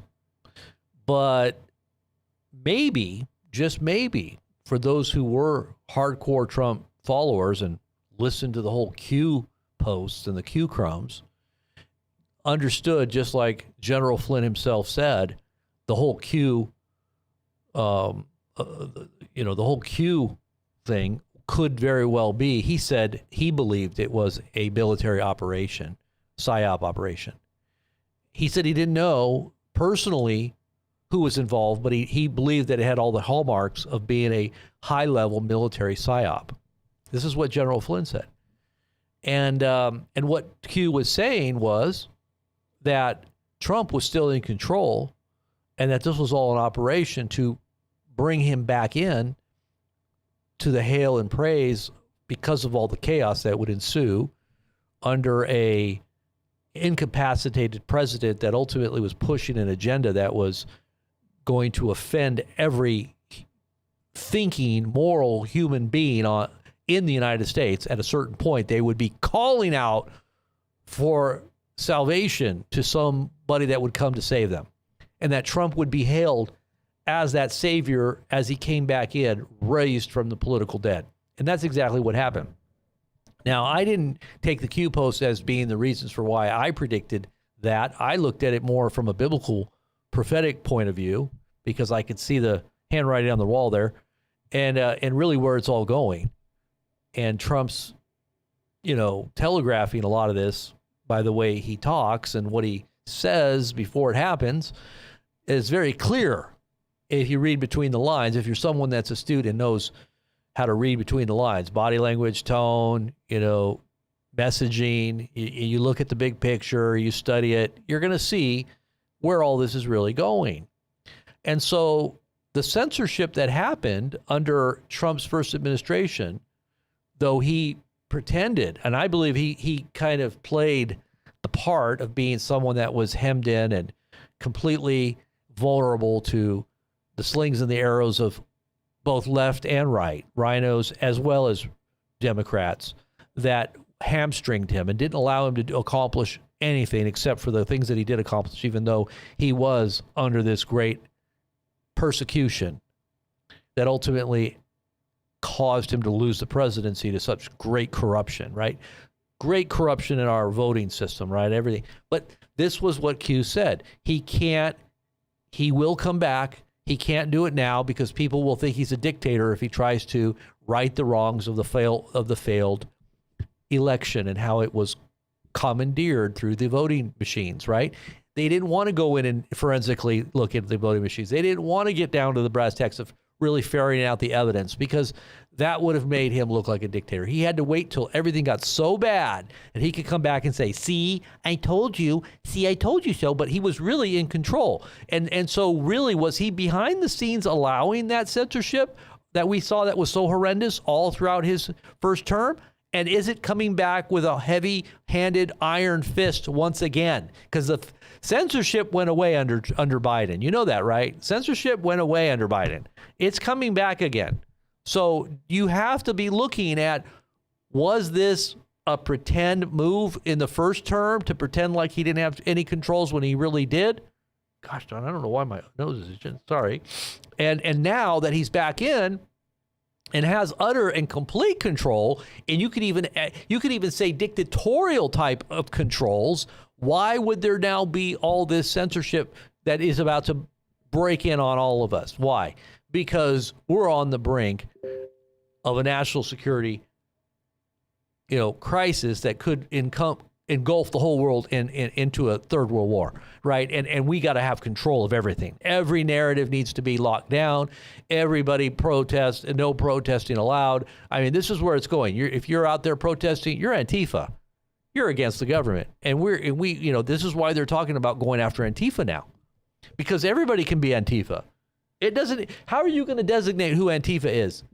Anybody that's out there that's saying something that everybody's going to say is going contrary to the narrative. This could, my speech right now could be classified as Antifa, for all we know, because I'm not towing the line, because I'm not going along and praising the dear leader, because I'm not crying on cue or rejoicing on cue. When Kim Jong-un comes out and the death of his father, if there was anybody out in the crowd that wasn't crying, they probably were taken and put in a prison and or killed, because they were not mourning. And when Kim Jong-un has a victory, everybody claps and everybody's smiling. There's nobody not clapping and nobody not smiling. You know why? Because they're terrified if they don't look like they're completely ecstatic. So is that where we're going to have to go? Am I going to have to play along and pretend like I'm going along with this, bowing down to the music when it's played? If I don't bow to the music, I'm going to be thrown into a fiery furnace? Well, I'm not going to bow. I'm telling you, I am not going to bow. And I'm not going to burn. And if I do burn, I still will not bow. Just like the three Hebrew children said, we're not going to bow down to you, O King. And you can throw us into that fiery furnace, and our God will save us. And if he doesn't, we're still not going to bow down to you. Okay? That's just where we're at. So, how many of you guys out there are on the same page with me? How many of you out there have one king and one master and one savior? And it's only one. It's not the government. It's not King Trump. And it's not global governance. And it's not peace and security that's going to come through some resolution. How many of you guys out there realize that it's only Jesus that brings peace, that he's the only one that can save you, and he's the only one that can save you not only from the external threats, but also the internal, the heart that is deceitful and wicked above all things, who can know it, sin that is inherent within your nature that needs to be transformed. He's the only one that can do it. How many of you know that? If you do know that, say amen. And I do. If you're out there and you're watching and you don't know this, well, then you call upon his name and you look to him and you study, pray, and ask God to reveal his will to you. I do believe there's still time. I pray there's still time. I mean, we might be on the brink of, you might be the thief on the cross getting in just by the skin of your teeth, if there is any skin on your teeth. You might be just barely squeaking in if you're one of those thieves on the cross getting your heart right before God at the last minute. Because I think we're at the last minute. How many of you out there don't know the Lord and you want to know the Lord right now? We'll all pray for you here. There's a lot of Christians right now here. And all you got to do is type 1 in the chat if you don't know Jesus. If you don't know Jesus and you want to know him, type 1 in the chat, and we'll all pray for you. And we'll pray that God speaks to your heart and fills you with the Holy Spirit and answers your prayer. Because it says it says anyone who calls upon the name of the Lord will be saved. And your house will be saved too. It says, there's a promise to the jailer that his house would also be saved. You can pray for your loved ones and you can pray, and God answers prayers. He will deliver you. He has done many great things for many people that are here. They can testify to his goodness. And I can say from my own experience, God is faithful. And he has answered my prayers time and time. Not always exactly the way I've expected, but many times it's the best way. In fact, I always figure it out later on that it was the best way, because it may not have seemed the right way at the time. I didn't like it, but it was like medicine. It actually helped and healed me in the end. So don't misunderstand God's way, and don't try to tell God how you want it to be done. You just say, thy will be done, Lord, on earth as it is in heaven. And whatever trial or tribulation you're going through, commit your way to him. Entrust your pathway to him, and he will direct your steps. Amen. Anybody out there? We just want to make sure we're not leaving anybody behind. Amen.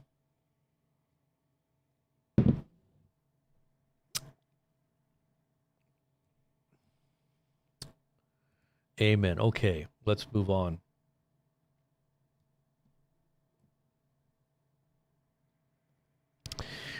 Israel has detected Egyptian military buildup. This is another indicator that things are getting hot and heavy and getting ready to go into war.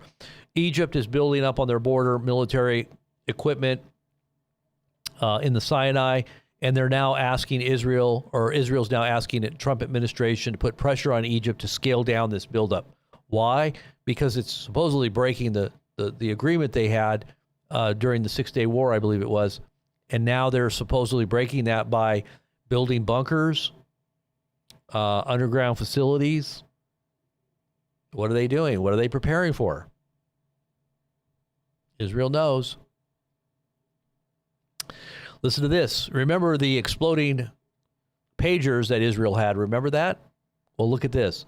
Cybersecurity experts are now warning that Chinese-made EVs, or electrical vehicles, could be weaponized remotely, potentially causing them to explode and turn everyday cars into tools of surveillance and sabotage.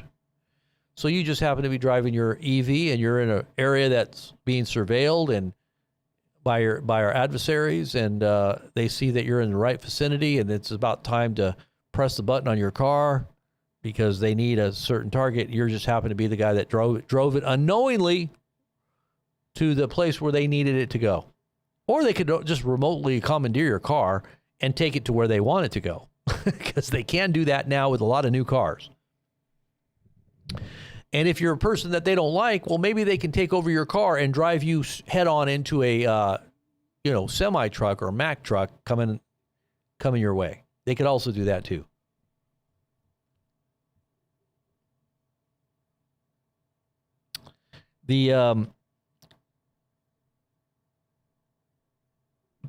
I guess the Al-Qassam brigades are publishing images. This is the Hamas people too. They're publishing images of all the Israeli prisoners of war that are in Gaza, both dead and alive. So they have some that are dead that they still have their bodies. And they have the name Ron Arad written beneath them. And this is a suggestion that the operation in Gaza City these people will never be found again. The name Ron Arad is a soldier that was taken captive in the late 80s and was never found. And Israel tried to get him back in early 2000. They actually put an offer to I believe it was Iran, to try to get him back for $10 billion. They literally were going to pay $10 billion to get this guy back, and he never came back. They never took the payout, so he must have been, killed or something. But they're putting that name under every single one of these hostages' pictures. And some of these people are already dead, but some of them are still alive. So they said that it says that he was an Israeli pilot in 1986 in Lebanon that was taken captive by Hezbollah, and he was never found. And it was revealed in the mid-2000s that Iran was offering $10 billion for Ron Arad, which Iran never accepted. Ultimately, in 2006, Sayyad Nasrallah announced him as being dead.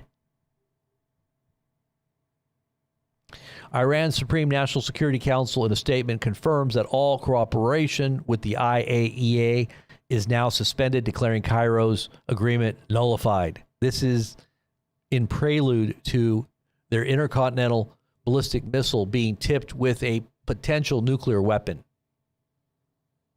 This is their show of, well, you pushed us into a corner. Now we're going to show you what we're capable of doing.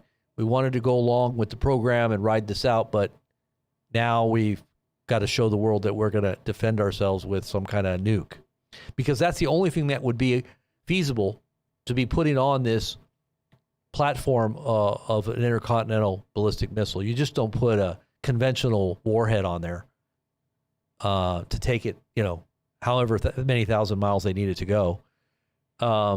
It potentially can go 10,000 miles, they say. So I don't know, whatever target they want to hit, I'm sure it's most likely going to be Israel. But, you're talking about destruction, man, sudden destruction. There was massive outages all across Europe, and even in the United States. That we had all these cyber attacks against aircraft traffic equipment. I guess massive air traffic equipment outage brought travel to a standstill in the United States, and it happened in Europe too. So what's going on? Preparations for war, guys. That's what's going on. They're preparing everything for war.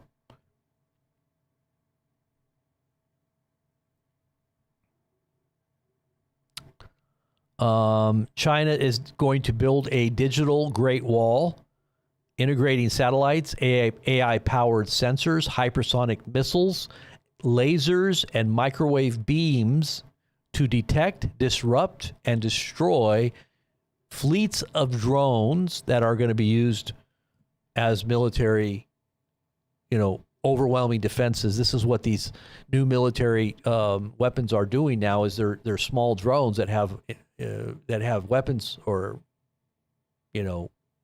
bombs on them, and they'll send out a couple hundred at a time, or maybe 1,000, depending on the target and what they want, and they'll just send them all over at the same time, and they're all directed by AI. Have you seen those choreographed drones where they make pictures in the sky? Just think about that, and each one of those little drones is weaponized, and they're going to send them to their targets by satellite GPS, and there is no escaping a drone that is being, and it's got cameras, it's got AI, it's got the ability to know its target and zero in on it and and hit that target. So you think about that. Let's just say they send in 1,000. Well, the Chinese now have these high-tech defenses now that can just take all these things all out at once. What about America? Do we have that ability? I remember this recent attack inside of Ukraine where the Russians or the Ukrainians did inside of Russia, where they took in a container, a truck container that had a roof that basically opened up, and inside were all these drones. And they basically had driven all the way into the interior of Russia. And at a certain point, when they did this attack, the roof opened up and all these drones came out, and they went and they hit their targets. And what were they? A bunch of military aircraft, remember? And there was really no defense against that, because they weren't ready for anything that was that close by to just pop out of the, into the air and immediately, attacking an airport or a base. Do you think that's possibly going on here in America, that they could be having something like that here as well? There's a lot of scenarios I could be thinking of, but what I think is going to end up happening is it's going to be something that happens where a bunch of things begin to take place all at once, and it's going to be activating all of these different enemies of America, and I think it's going to be an escalation that's just going to make people's heads spin. Maybe something akin to what Russ Dizdar said, the Black Awakening. I don't know. But I know it's not going to be good. With all the types of weapons we have nowadays and the technology, it's not going to be good. Trump is threatening Venezuela, and this is something that just happened in the last few hours. This came out that he said he demands that Venezuela take back prisoners and patients from insane asylums that were forced into the United States, labeling them monsters. Get them the hell out of our country right now, or the price you will pay will be incalculable. See, they're already preparing to go to war with Venezuela. This is just to stir up the United States, the people here that are pissed off at all. Now, see, this is probably a statement that Trump is making that's in preparation for some event that they already know is about to happen, and that we're going to blame on Venezuela, and it's going to give us reasons to go into the country itself and regime change and or attack and take over.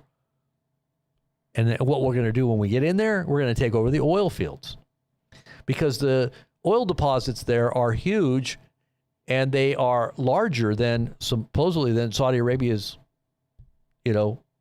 oil deposit. So right there in Venezuela is a huge, massive oil deposit, and there is every company that you can think of, Mobil, Exxon, everybody is there. Everybody has some kind of refinery, or all this oil that's being extracted is going through there. Now, I think we're going to take it, and there's a reason why we're there. It's because we want it, and we're making excuses to go take it. That's what I think.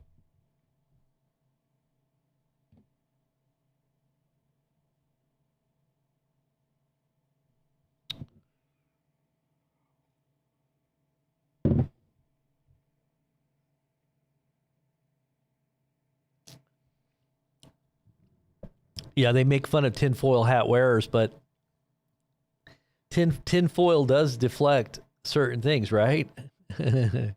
You can put your cell phone and wrap it up in tinfoil, and it will not receive a signal. So it does deflect signals. So just wrap your head up in tinfoil, and you'll just be fine.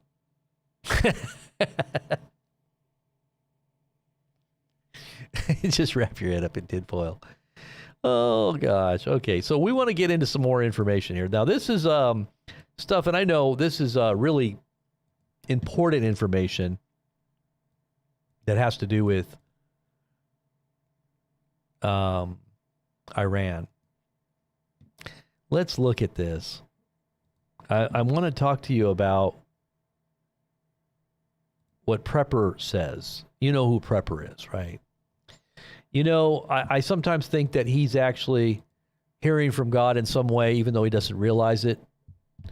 He's actually been given a heads up on things that a lot of Christians are unaware of, and even though he may recognize that there is some divine providence, he doesn't actually put a name to it. He doesn't have a real personal, relationship with what he believes to be how his life's been guided.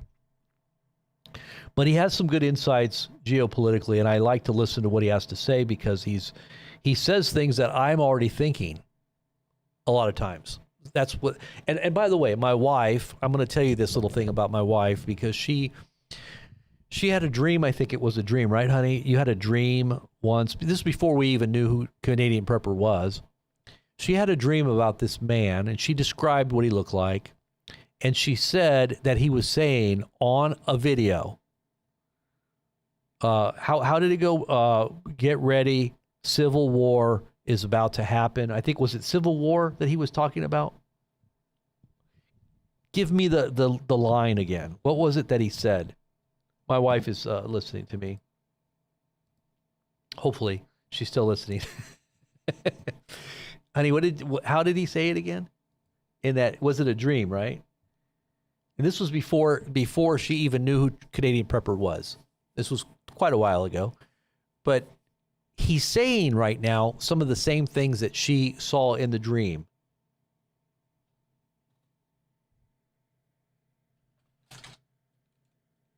Hey, get Mom over there and tell her to start watching. It's like I'm talking to her. I'm in another part of the building here, so that she.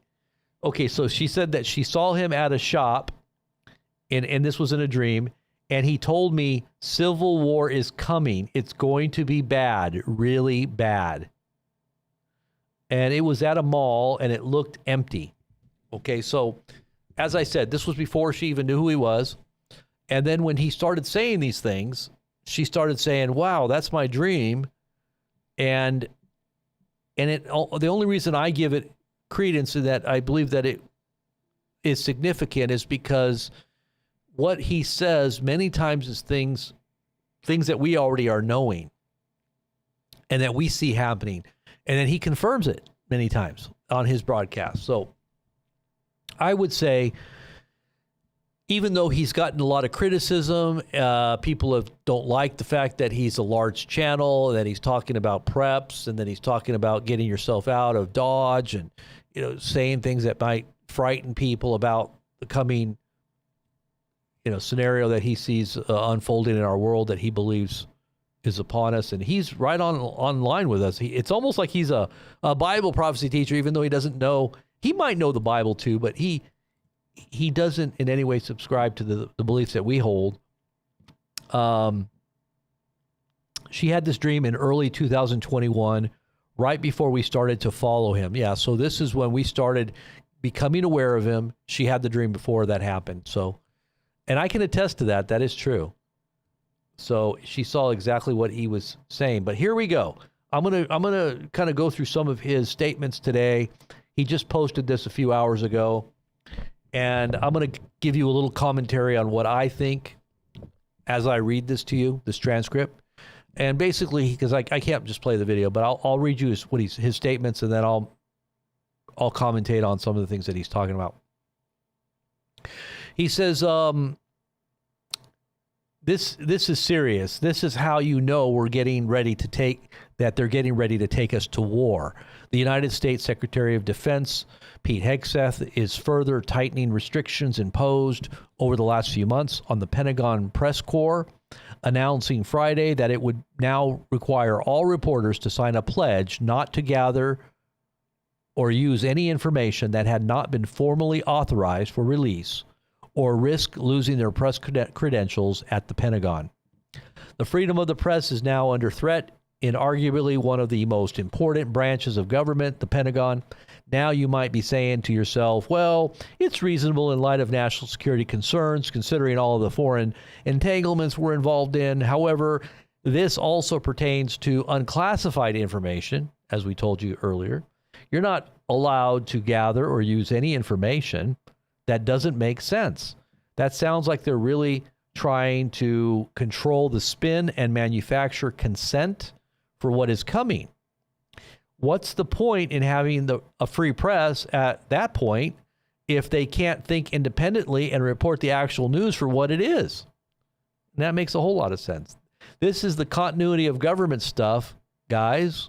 And if you don't know what continuity of government is, it's when they basically take emergency powers because of a state of, threat to the nation, and they basically commandeer the airwaves and every other critical infrastructure, even your own home. They can take it if they needed to. They're doing that right now in Poland. Did you know that on the border? They're going in and just taking properties. And if people don't sell them their properties or give them for compensation, they will be given some compensation, but only what they deem appropriate.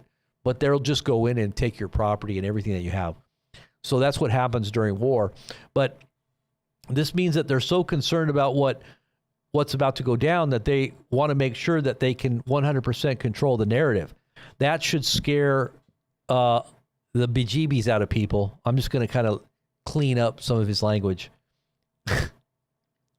The Department of Defense said in the 17-page memo that was released Thursday that it remains committed to transparency.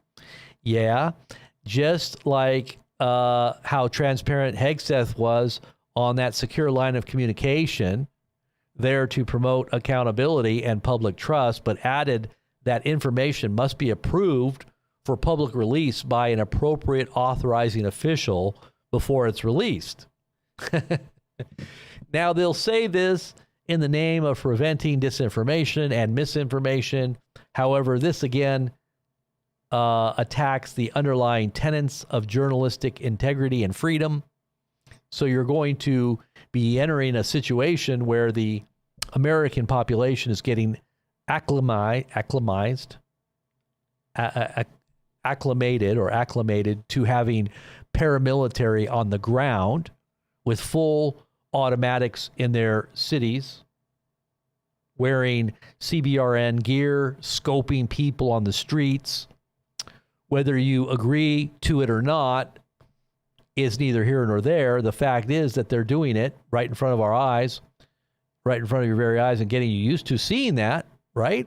They're getting you used to seeing that, so that right now it's illegal. For right now, it's illegal immigrants. But how do you know when they make the transition that it's not just going to be somebody that they disagree with, somebody who is anti something, you know, somebody who disagrees with their narrative? It might be a journalist, or might be just a podcaster that's saying things that they don't like. You know, they're going to now go after, right? They're going to say national security. You're not supposed to be saying that. Somebody who has birthed from this hometown of terrorism, Antifa, which has recently been outlawed in the United States. Anything that's anti now can be swept under that very ambiguously defined institution, or I don't know if you should have said institution, that group, right, or whatever it is. It's a loosely affiliated. I don't really think there's any central organization to even the term Antifa. I think it's just a designation of people that are, you know, kind of working together to oppose. And maybe they are being marshaled by some, you know, group out there that's shadowy, Soros funded, who knows. But it goes on to say, so this is very serious, very, very serious. They're using the scholastic terrorist acts, stochastic. I don't have any idea what that word is. Stochastic? Let me see. Randomly determined, having a random probability distribution or pattern that may be analyzed statistically, but may not be predicted precisely. Okay, so it's kind of random, I guess the word he's trying to say there. They're using the random terrorist acts that we see, like the assassination of Charlie Kirk, for the purpose of furthering their militarization, cracking down on dissent, and now they're silencing the press at the Pentagon. Well, let's talk about why they're doing that. For starters, we know that the war with Russia in the Baltics is coming, but get a load of this. Trump was making threats to Venezuela today. We'll talk about that in just a moment, but Iran is now suspending all cooperation with the International Atomic Energy Agency as a result of the snapback sanctions being imposed a couple of days ago. This is huge because just a few days ago, the Iranians said, okay, we're going to cooperate as a gesture of goodwill. We will allow the fox back into the hen house. The International Atomic Energy Agency, the one who leaked all of the security details of our facilities to the Israelis and the Americans so they could attack said facilities.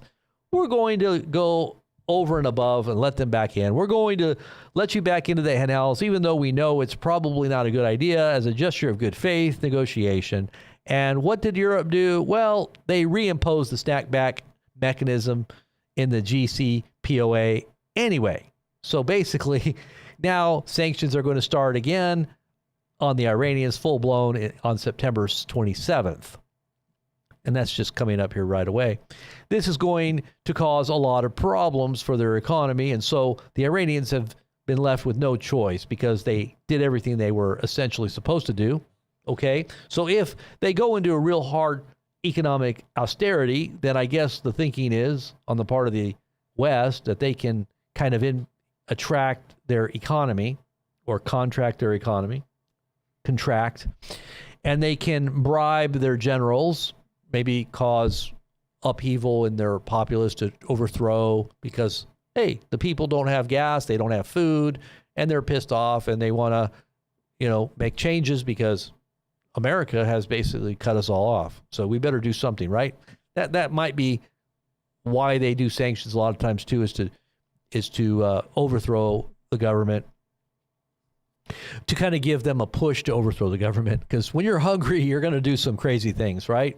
People go crazy when they don't have anything to lose. They lose it, right?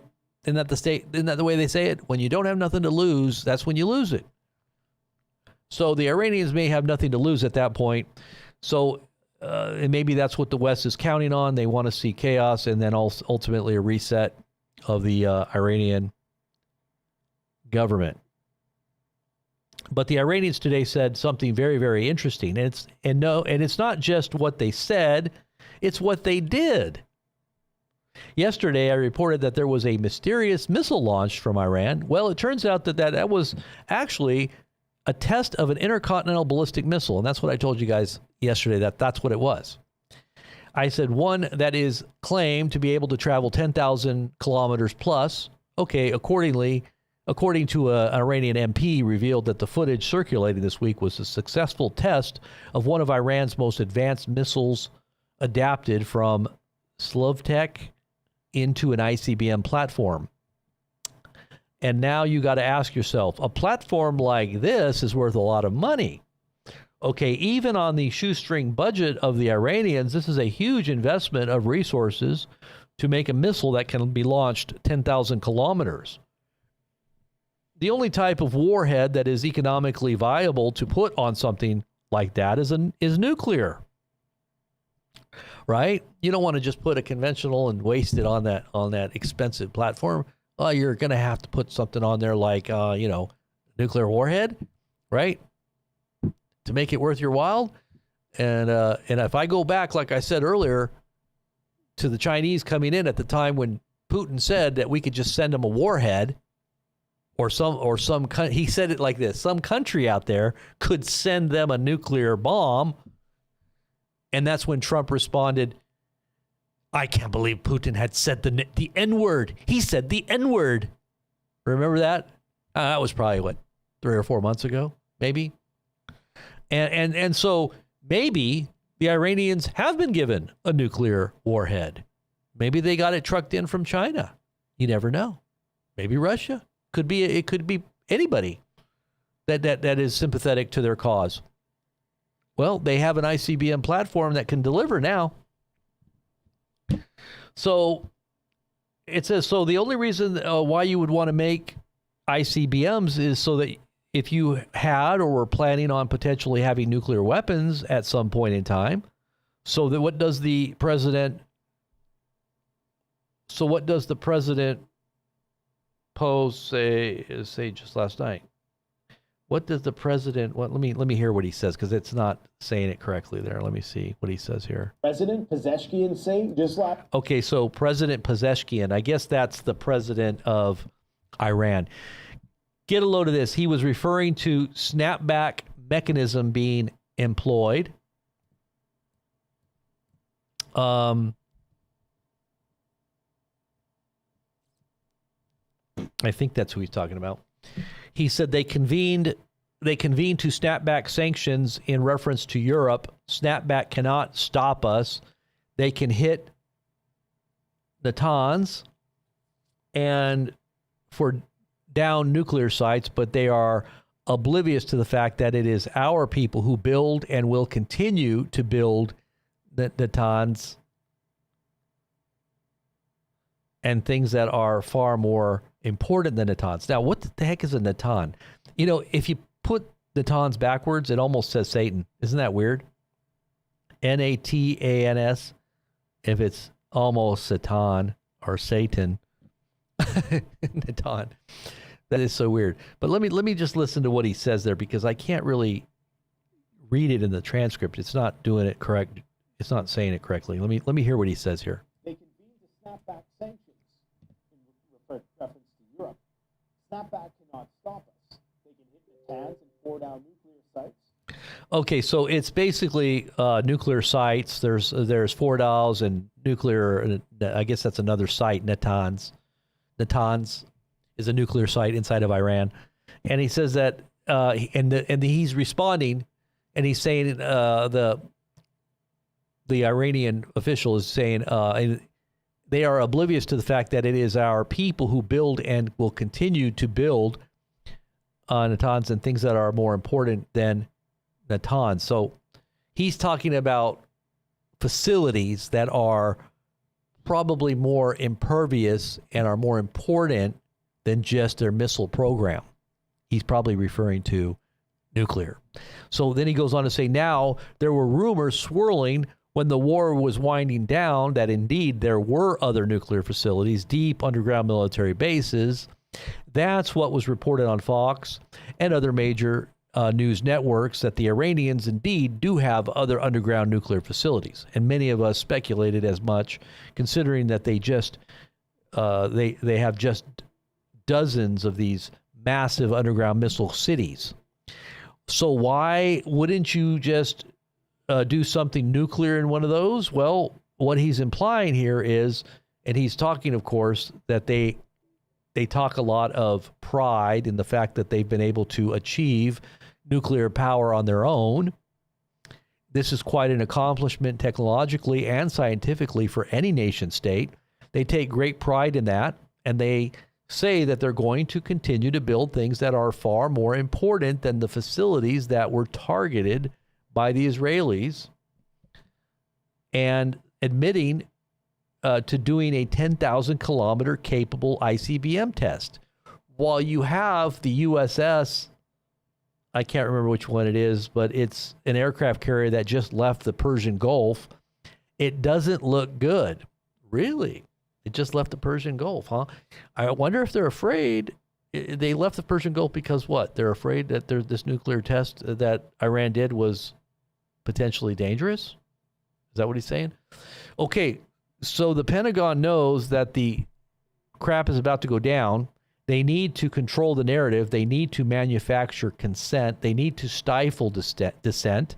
And they need to have the military in the streets, because when things get out of control, if the economy bubble bursts and you have riots in the streets, if you have civil unrest, and if you have a hot wars flaring up all around the world, or worse, they're really just preparing for the big one.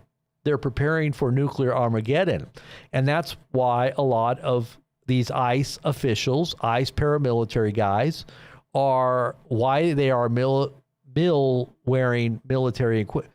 Why are they wearing military equipment? You got to ask yourself. That's true. They're ICE. They're like law enforcement. Maybe they're like police. But why are they dressed like military? They've got all kinds of military equipment on now. Have you seen that? You've got to ask yourself, why are these guys in camouflage? You know, have you ever thought about that? Why aren't they just in like running around? Why are they just in like running around in the jungle? I'll say, why aren't they just running around in the jungle? No, they're going into cities. So why would you wear camouflage, right?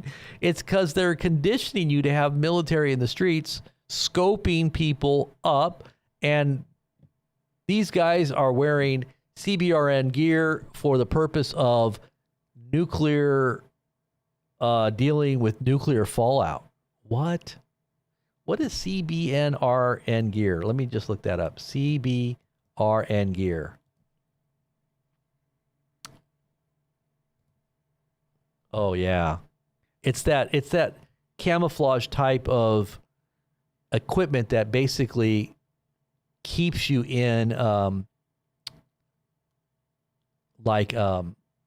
chemical warfare, but it's a chemical suit with a you know, here, let me just show you what it looks like here. So he's saying they're wearing these things. You know, and I think I did see them wearing this stuff. That's kind of weird. In one of these videos I was just watching. Did you guys see that video? I was going to post this, and this is what CBRN gear is. You see that? Like just look at this guy right here.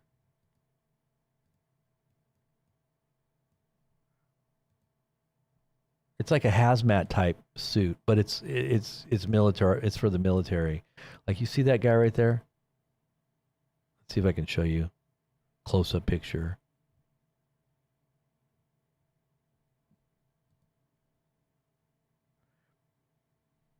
It's like that.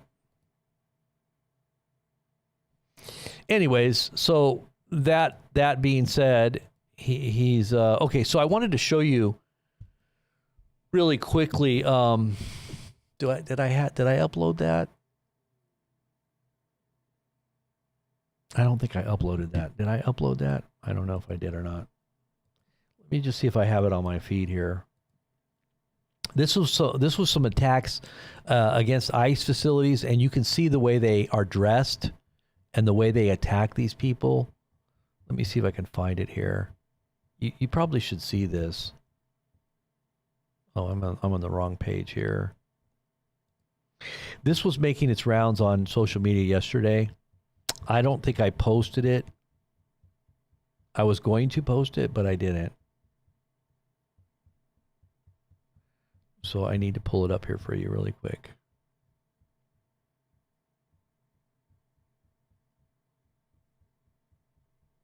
Yeah, I didn't post it. Dang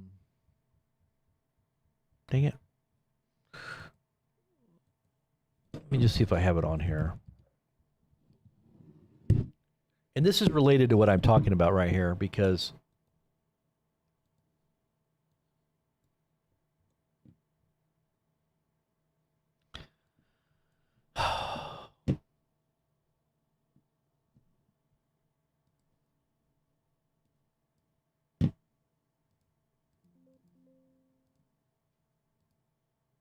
okay, I'm going to show you on my other thing.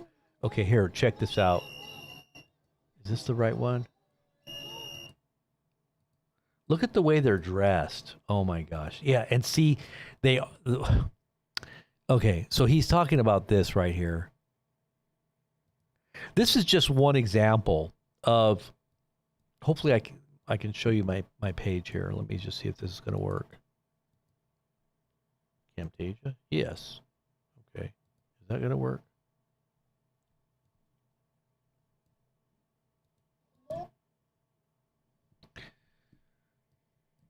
Oh, Lord, is this not working here? Oh, I see what I did. Okay.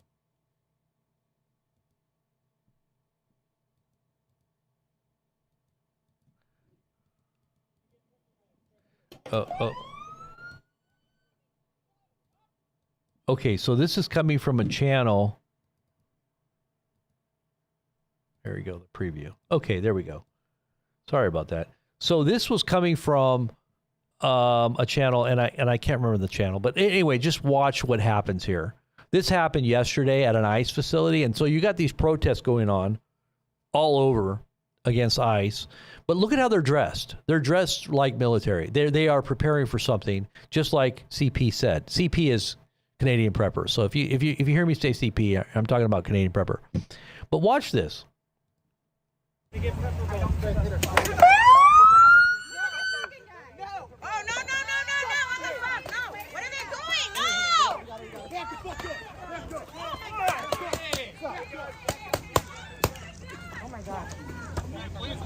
That was really cool, guys. You guys are super cool for that. Wow. Big tough man. Thank you. Big tough guys.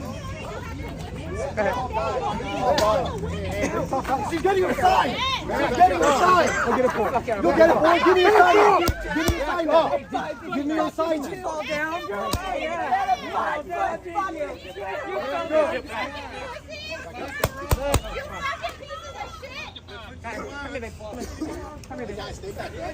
You're gonna need some shit. You have to. It's gonna get worse. It's gonna get worse.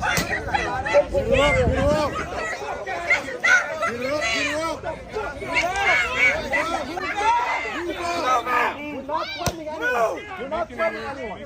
We're not threatening anyone. Move out! Move out! How is she supposed to move? You shoot her in the face!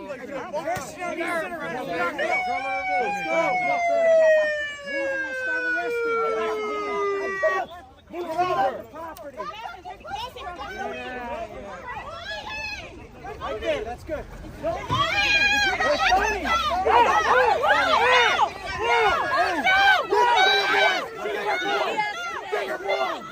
Get your boy! What the fuck is wrong with you? You said get off the property, you did! You got off the property! He's coming over to beat your ass! What the fuck is wrong with you? Well, I know, bad language, but really, that's kind of just showing you what ICE is kind of up to now, like how they're dressing and how they're becoming a lot more aggressive with any kind of protest. I would never advocate protesting like this anyway. I mean, this is just asking for trouble. I mean, you're pretty much putting yourself in harm's way if you do stuff like this anyway. So I would caution people against even going to protests or even congregating in large areas of lots of people. I would suggest you not go to big venues right now. That would be my advice, is just kind of stay off with your families and think about possible upheaval and what you need to do if there is upheaval. Do you have backups? This is why we had our prepper store. This is why, Canadian Prepper did his prepper store. He's no longer doing his store anymore. He's basically getting out of the whole business of prepping. Gosh darn it. And so I'm sorry. And so I kind of wonder about why people would criticize him and attack him for doing the things that he was doing, being that it was a business, but it was also something that was a passionate pursuit of his whole way of thinking about what's going on.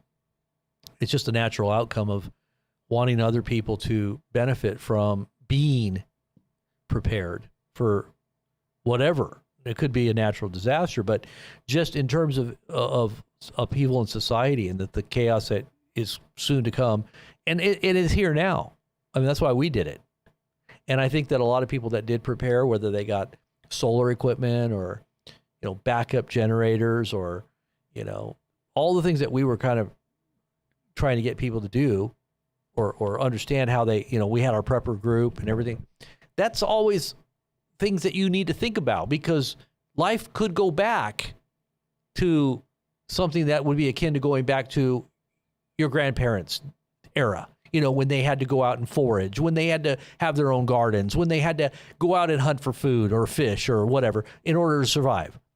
If you don't know how to do that and you're stuck in a concrete jungle and you've got millions of people around you that are literally, going crazy, and maybe there's a big criminal element out there because you're living near an inner city or some kind of, jungle that is, you're living in a jungle. And you have to prepare for how are you going to face that reality when everything does come undone? Because everybody's dependent. You're dependent on the grocery store down the street. What happens if there's no food there one day? Like when I predicted in COVID, I said the food was going to disappear, and people remembered I said that the masks were going to disappear, so they kind of took me a little more serious the second time. But at first they were mocking me. But I told them, I said, you need to get ready and get your food. And people were so thankful that I had given them the heads up and given them a little insight into things that were coming, and that they took that advice and went and prepared, and they had food. They had their pantries filled up so that they didn't have to worry. They didn't have to go to a food bank or be, without, because they took that advice ahead of time. So a lot of what we're doing is we're trying to get people a heads up on things. So Canadian Prepper does say that this has to do with the gear they're wearing. Why are they doing it? That's something that you would wear for something that might be for nuclear fallout. And this is ICE agents that are wearing this kind of garb, like they're being militarized, right? Kind of like African honeybees that are militarized. You got regular honeybees; those are like your police, and all of a sudden you got these Africanized honeybees that come over, and then they create all these new hives of very aggressive bees that are just going to sting you for no reason. You're going to have all kinds of militarized, federalized troops in your city that are going to be, doing really crazy stuff, like what's going on with this lady. I mean, you see that lady? Did she deserve to be like manhandled like that and thrown around? I mean, what was she doing that they did that? They looked pretty uptight, didn't they? Well, that's what you might be expecting when all this stuff really hits. And that's just probably really tame compared to what could happen. That's probably tame. I could see that being much worse when things really do hit the fan. So it says, so as I've said all along, this whole thing, this massive bureaucratic bloat that's ICE, this $40 billion endeavor is not going anywhere after the illegal immigrants have all been found and kicked out. Government never relinquishes control. Those guns are going to turn on you. Mark my words. And it's incredible that a lot of people that I took, that I looked to for guidance for 20 years, or that I looked to guidance 20 years ago, when they were still cool, people like Alex Jones, who used to really be somebody who told the truth in a lot of ways. I used to confide in him, and you know, here you are. Here you have the ideal situation for him to be critiquing. You got paramilitary in the streets, and there was a video I watched the other day. It had the Empire Strikes Back theme going on. This guy was trolling these National Guardsmen who were just walking around the city, which is your right to do, apparently. And I wouldn't say it's a great use of your time to be, you know, antagonizing the National Guard, but so they were following around singing dun dun dun dun dun dun dun dun. Anyways, he's criticizing Alex too as well, because Alex should be on top of this, and he's not. He's not talking about this. You know why? Because he has every reason to go along with what Trump tells him now, because he doesn't want his network to be taken. So he's been muted, really. And a lot of people have already said this, but I think he's kind of been a part of controlled opposition anyway. He even admitted it himself. He even said he was unknowingly being used as controlled opposition once, which I don't think is true. I think he knew. But it goes on to say, and some people are approving of it, but others are suspicious, and I'm suspicious because it's got continuity of government and civil defense written all over it.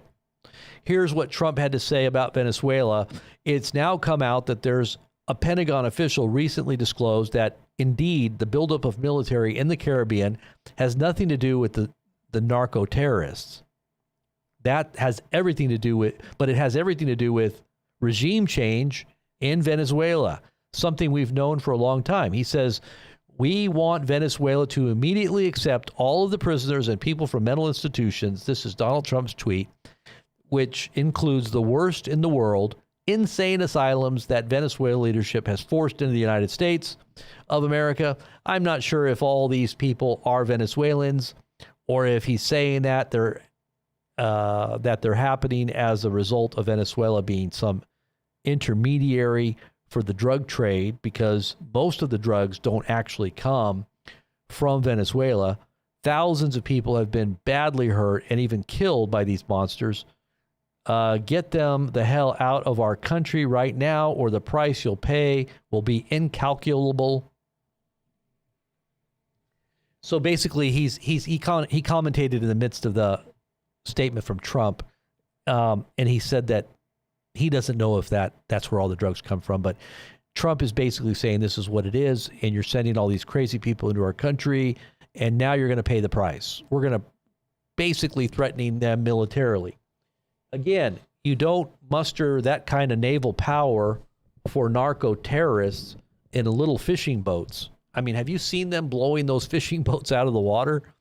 I mean, there's been 3 videos now that I've seen where they've just basically dropped bombs on these little fishing boats, if they're fishing boats or speed boats or whatever. And it says, and you don't muster that kind of naval power for narco terrorists in little fishing boats, okay? You're getting ready to go to war. And it has all kinds of implications around the world. So get ready, keep prepping, keep on chopping that wood, keep on growing that food, because someday you might be on your own when the lights go out, and when that happens, the city is not going to be a good place to be. You know, love it. I love it out here. And he's talking about where he lives, because he's basically in the last, I don't know, 6 to 8 months ago, he basically left the city, and he bought a off-grid property, and he's kind of got a homestead now going with animals and chickens and gardens, and you know, he's way out of the way. He's out there in the middle of nowhere in Saskatchewan, Canada, Alberta. He's kind of invited people to come out there if they wanted to live. The land is cheap, somewhat cheap, but it's cold, and it is cold, definitely cold. But you gotta be strong. You gotta be, you gotta be thinking survival. And it may seem like you're going out into a place where it's more dangerous if you're outside of a city, but actually it might be a safer place if you just learn how to, do what the ancestors learned how to do, and that's to farm and to, till the soil and, collect eggs and maybe even butcher a few chickens. You got to learn how to do those things. And or at least to have a community of people that knows how to do those kind of things, because that community will take care of itself, right? Become Amish. Go live with the Amish people. Did you ever see that movie, Christy Alley and was the guy that played the voice on Buzz Lightyear? What's his name? Anyway, there was a movie they made. It was called For Better or For Worse, I think it was called. It was about the Amish and how they escaped into the Amish village and they lived as the Amish for a while.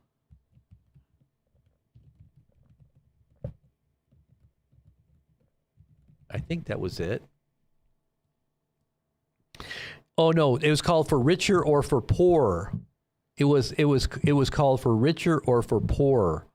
If you ever get a chance to watch that movie, it's a cute movie. It has a message that I think is good, and it's about Tim Allen and Christy Alley, and basically they're trying to escape a lot of problems that they have because they're rich. And a bunch of people are kind of after them, and they're kind of trying to escape. So they go out and they're hanging out with a bunch of Amish people, and they pretend like they're part of the family. It's so good. It is a pretty funny movie, but it has some pretty good principles in there that you could probably learn something from too. And it's about, hey, get back to nature, get back to doing things for for yourself and for your family and for your community, and let go of the dependence. And it's hard to do nowadays. I mean, it's kind of like trying to eat organic. You know how expensive it is to eat organic. Who can really afford it? Well, if you learn how to grow your own food, well, then maybe you can do it a lot cheaper. In fact, it's a lot cheaper if you know how to grow food. And then that you don't have to be poisoned by all this GMO and all the other ingredients they're putting in everything.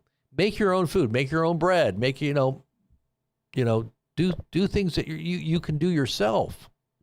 And save money and also eat healthy. I mean, it's even cheaper than the cheap food. They'll give you the cheap food because it's going to kill you. They don't mind if you're eating it because it's going to increase their revenues when you go to the hospital to get treated. But if you're going to eat organic, well, then you're going to live longer. You're going to pay for it. You're going to pay for it. It's kind of like a carbon tax. Like, hey, you want to live long and prosper, well, then you got to pay the man. It's kind of like the mafia. Like, you got a nice body there. You want to keep that body? Well, you better pay for it. Otherwise, you're going to have to eat some more poison, some safe and effective poison. Yeah, safe and effective. It's good for you. But anyways, I think that's pretty much it for now. I just wanted to thank you all for hanging out with us, and make sure you become a part of our community. Get connected to us on our social media, whether it's Telegram or whether it's following us on our channel here on YouTube. Subscribe, enable instant notifications, comment. It's also a good way to promote our videos. Thumbs them up, and contribute to the cause. We do definitely do. If you're a believer out there and you understand what we're trying to accomplish here, we're definitely sacrificing other pursuits to focus on this, and we definitely need some funding right now to get us through. We've got some ideas of how we can raise some more money, but we definitely need to raise some money. So please hit that donate button if you can as well. If you enjoy this content and you want to help us go forward, please do that. Become a member of the channel here on YouTube. You could do that if we don't get censored. We hope we're not going to get censored. I do think that censorship is coming back, but we need to be thinking ahead of the curve, and if we need to prepare in advance for censorship, maybe we might need to do what we did back in 2017. You remember what we did? We had to go get an embedded live stream on our main YouTube or our website. We had to stream from our website because we couldn't do it on YouTube. Everything was being canceled. And if that happens to come back again, I don't know how we're going to keep in touch except for redundant backups. You know, we might just be sending you stuff on we might have to make a Substack or something, or, you know, Telegram could be censored. They're saying Telegram is under the umbrella of all those censorship entities that are investing. They've taken over CBS. They've taken over. This is why all these people are being canceled, because these people that are loyal to Trump are buying everything up. And they've taken over TikTok recently. So they're now censoring TikTok. Have you seen that? They're censoring TikTok on certain things as of the last few days since they took over. And I'm sure it's going to be all over, especially as things ramp up. So when all these things begin to hit, you know, we need to stay in touch. Go to our Patreon page. You can follow us there. You don't have to pay if you don't want to support, but you can follow us there and you can get our alerts. I always tell people to have a redundant backup just in case one system goes down, there's a backup. We've got 4 or 5 other YouTube channels, but still, like I said, when all the technology and all this new technology they have to control the narrative is rolled out, it's going to be worse than it was in 2020, 2021 and all that other censorship era. It's going to be much worse because they've refined it. They're fine-tuning it now. They've got all these other things that are online now. Palantir has always been in the background. I think we're just finding out about how it's all working now, but I think they're just going to turn it back up. It's going to happen again. So we're just kind of bracing for it. But in the meantime, support what we're doing. We kind of feel like a lone voice out here. There's not a whole lot of people that are talking about the things we're talking about. There is a lot of topics that we all touch on, but I think our channel is kind of more out there on the cutting edge. So support it. Please do. Keep our voice alive and let's get it stronger. Let's get more people here. I've been trying to encourage more growth here, and so let's just see if we can do it and make it bigger. Amen. All right. God bless you. The Lord bless you and keep you. Make his face shine upon you. Be gracious to you and give you peace. And also go check out our channel, BP Ministries channel, if you're a believer and you want to get into our talks, our Bible studies and our prayer times and our fellowship. If you're a believer and you want to connect on a deeper level, go over there, BP Ministries. All you got to do is type it in, BP Ministries. Go subscribe over there as well. All right, God bless. I'll talk to you guys soon. Have a great afternoon. Great evening. It's already nighttime. It's 9/11 here on the West Coast. And I told you I would give you the 9/11 as well.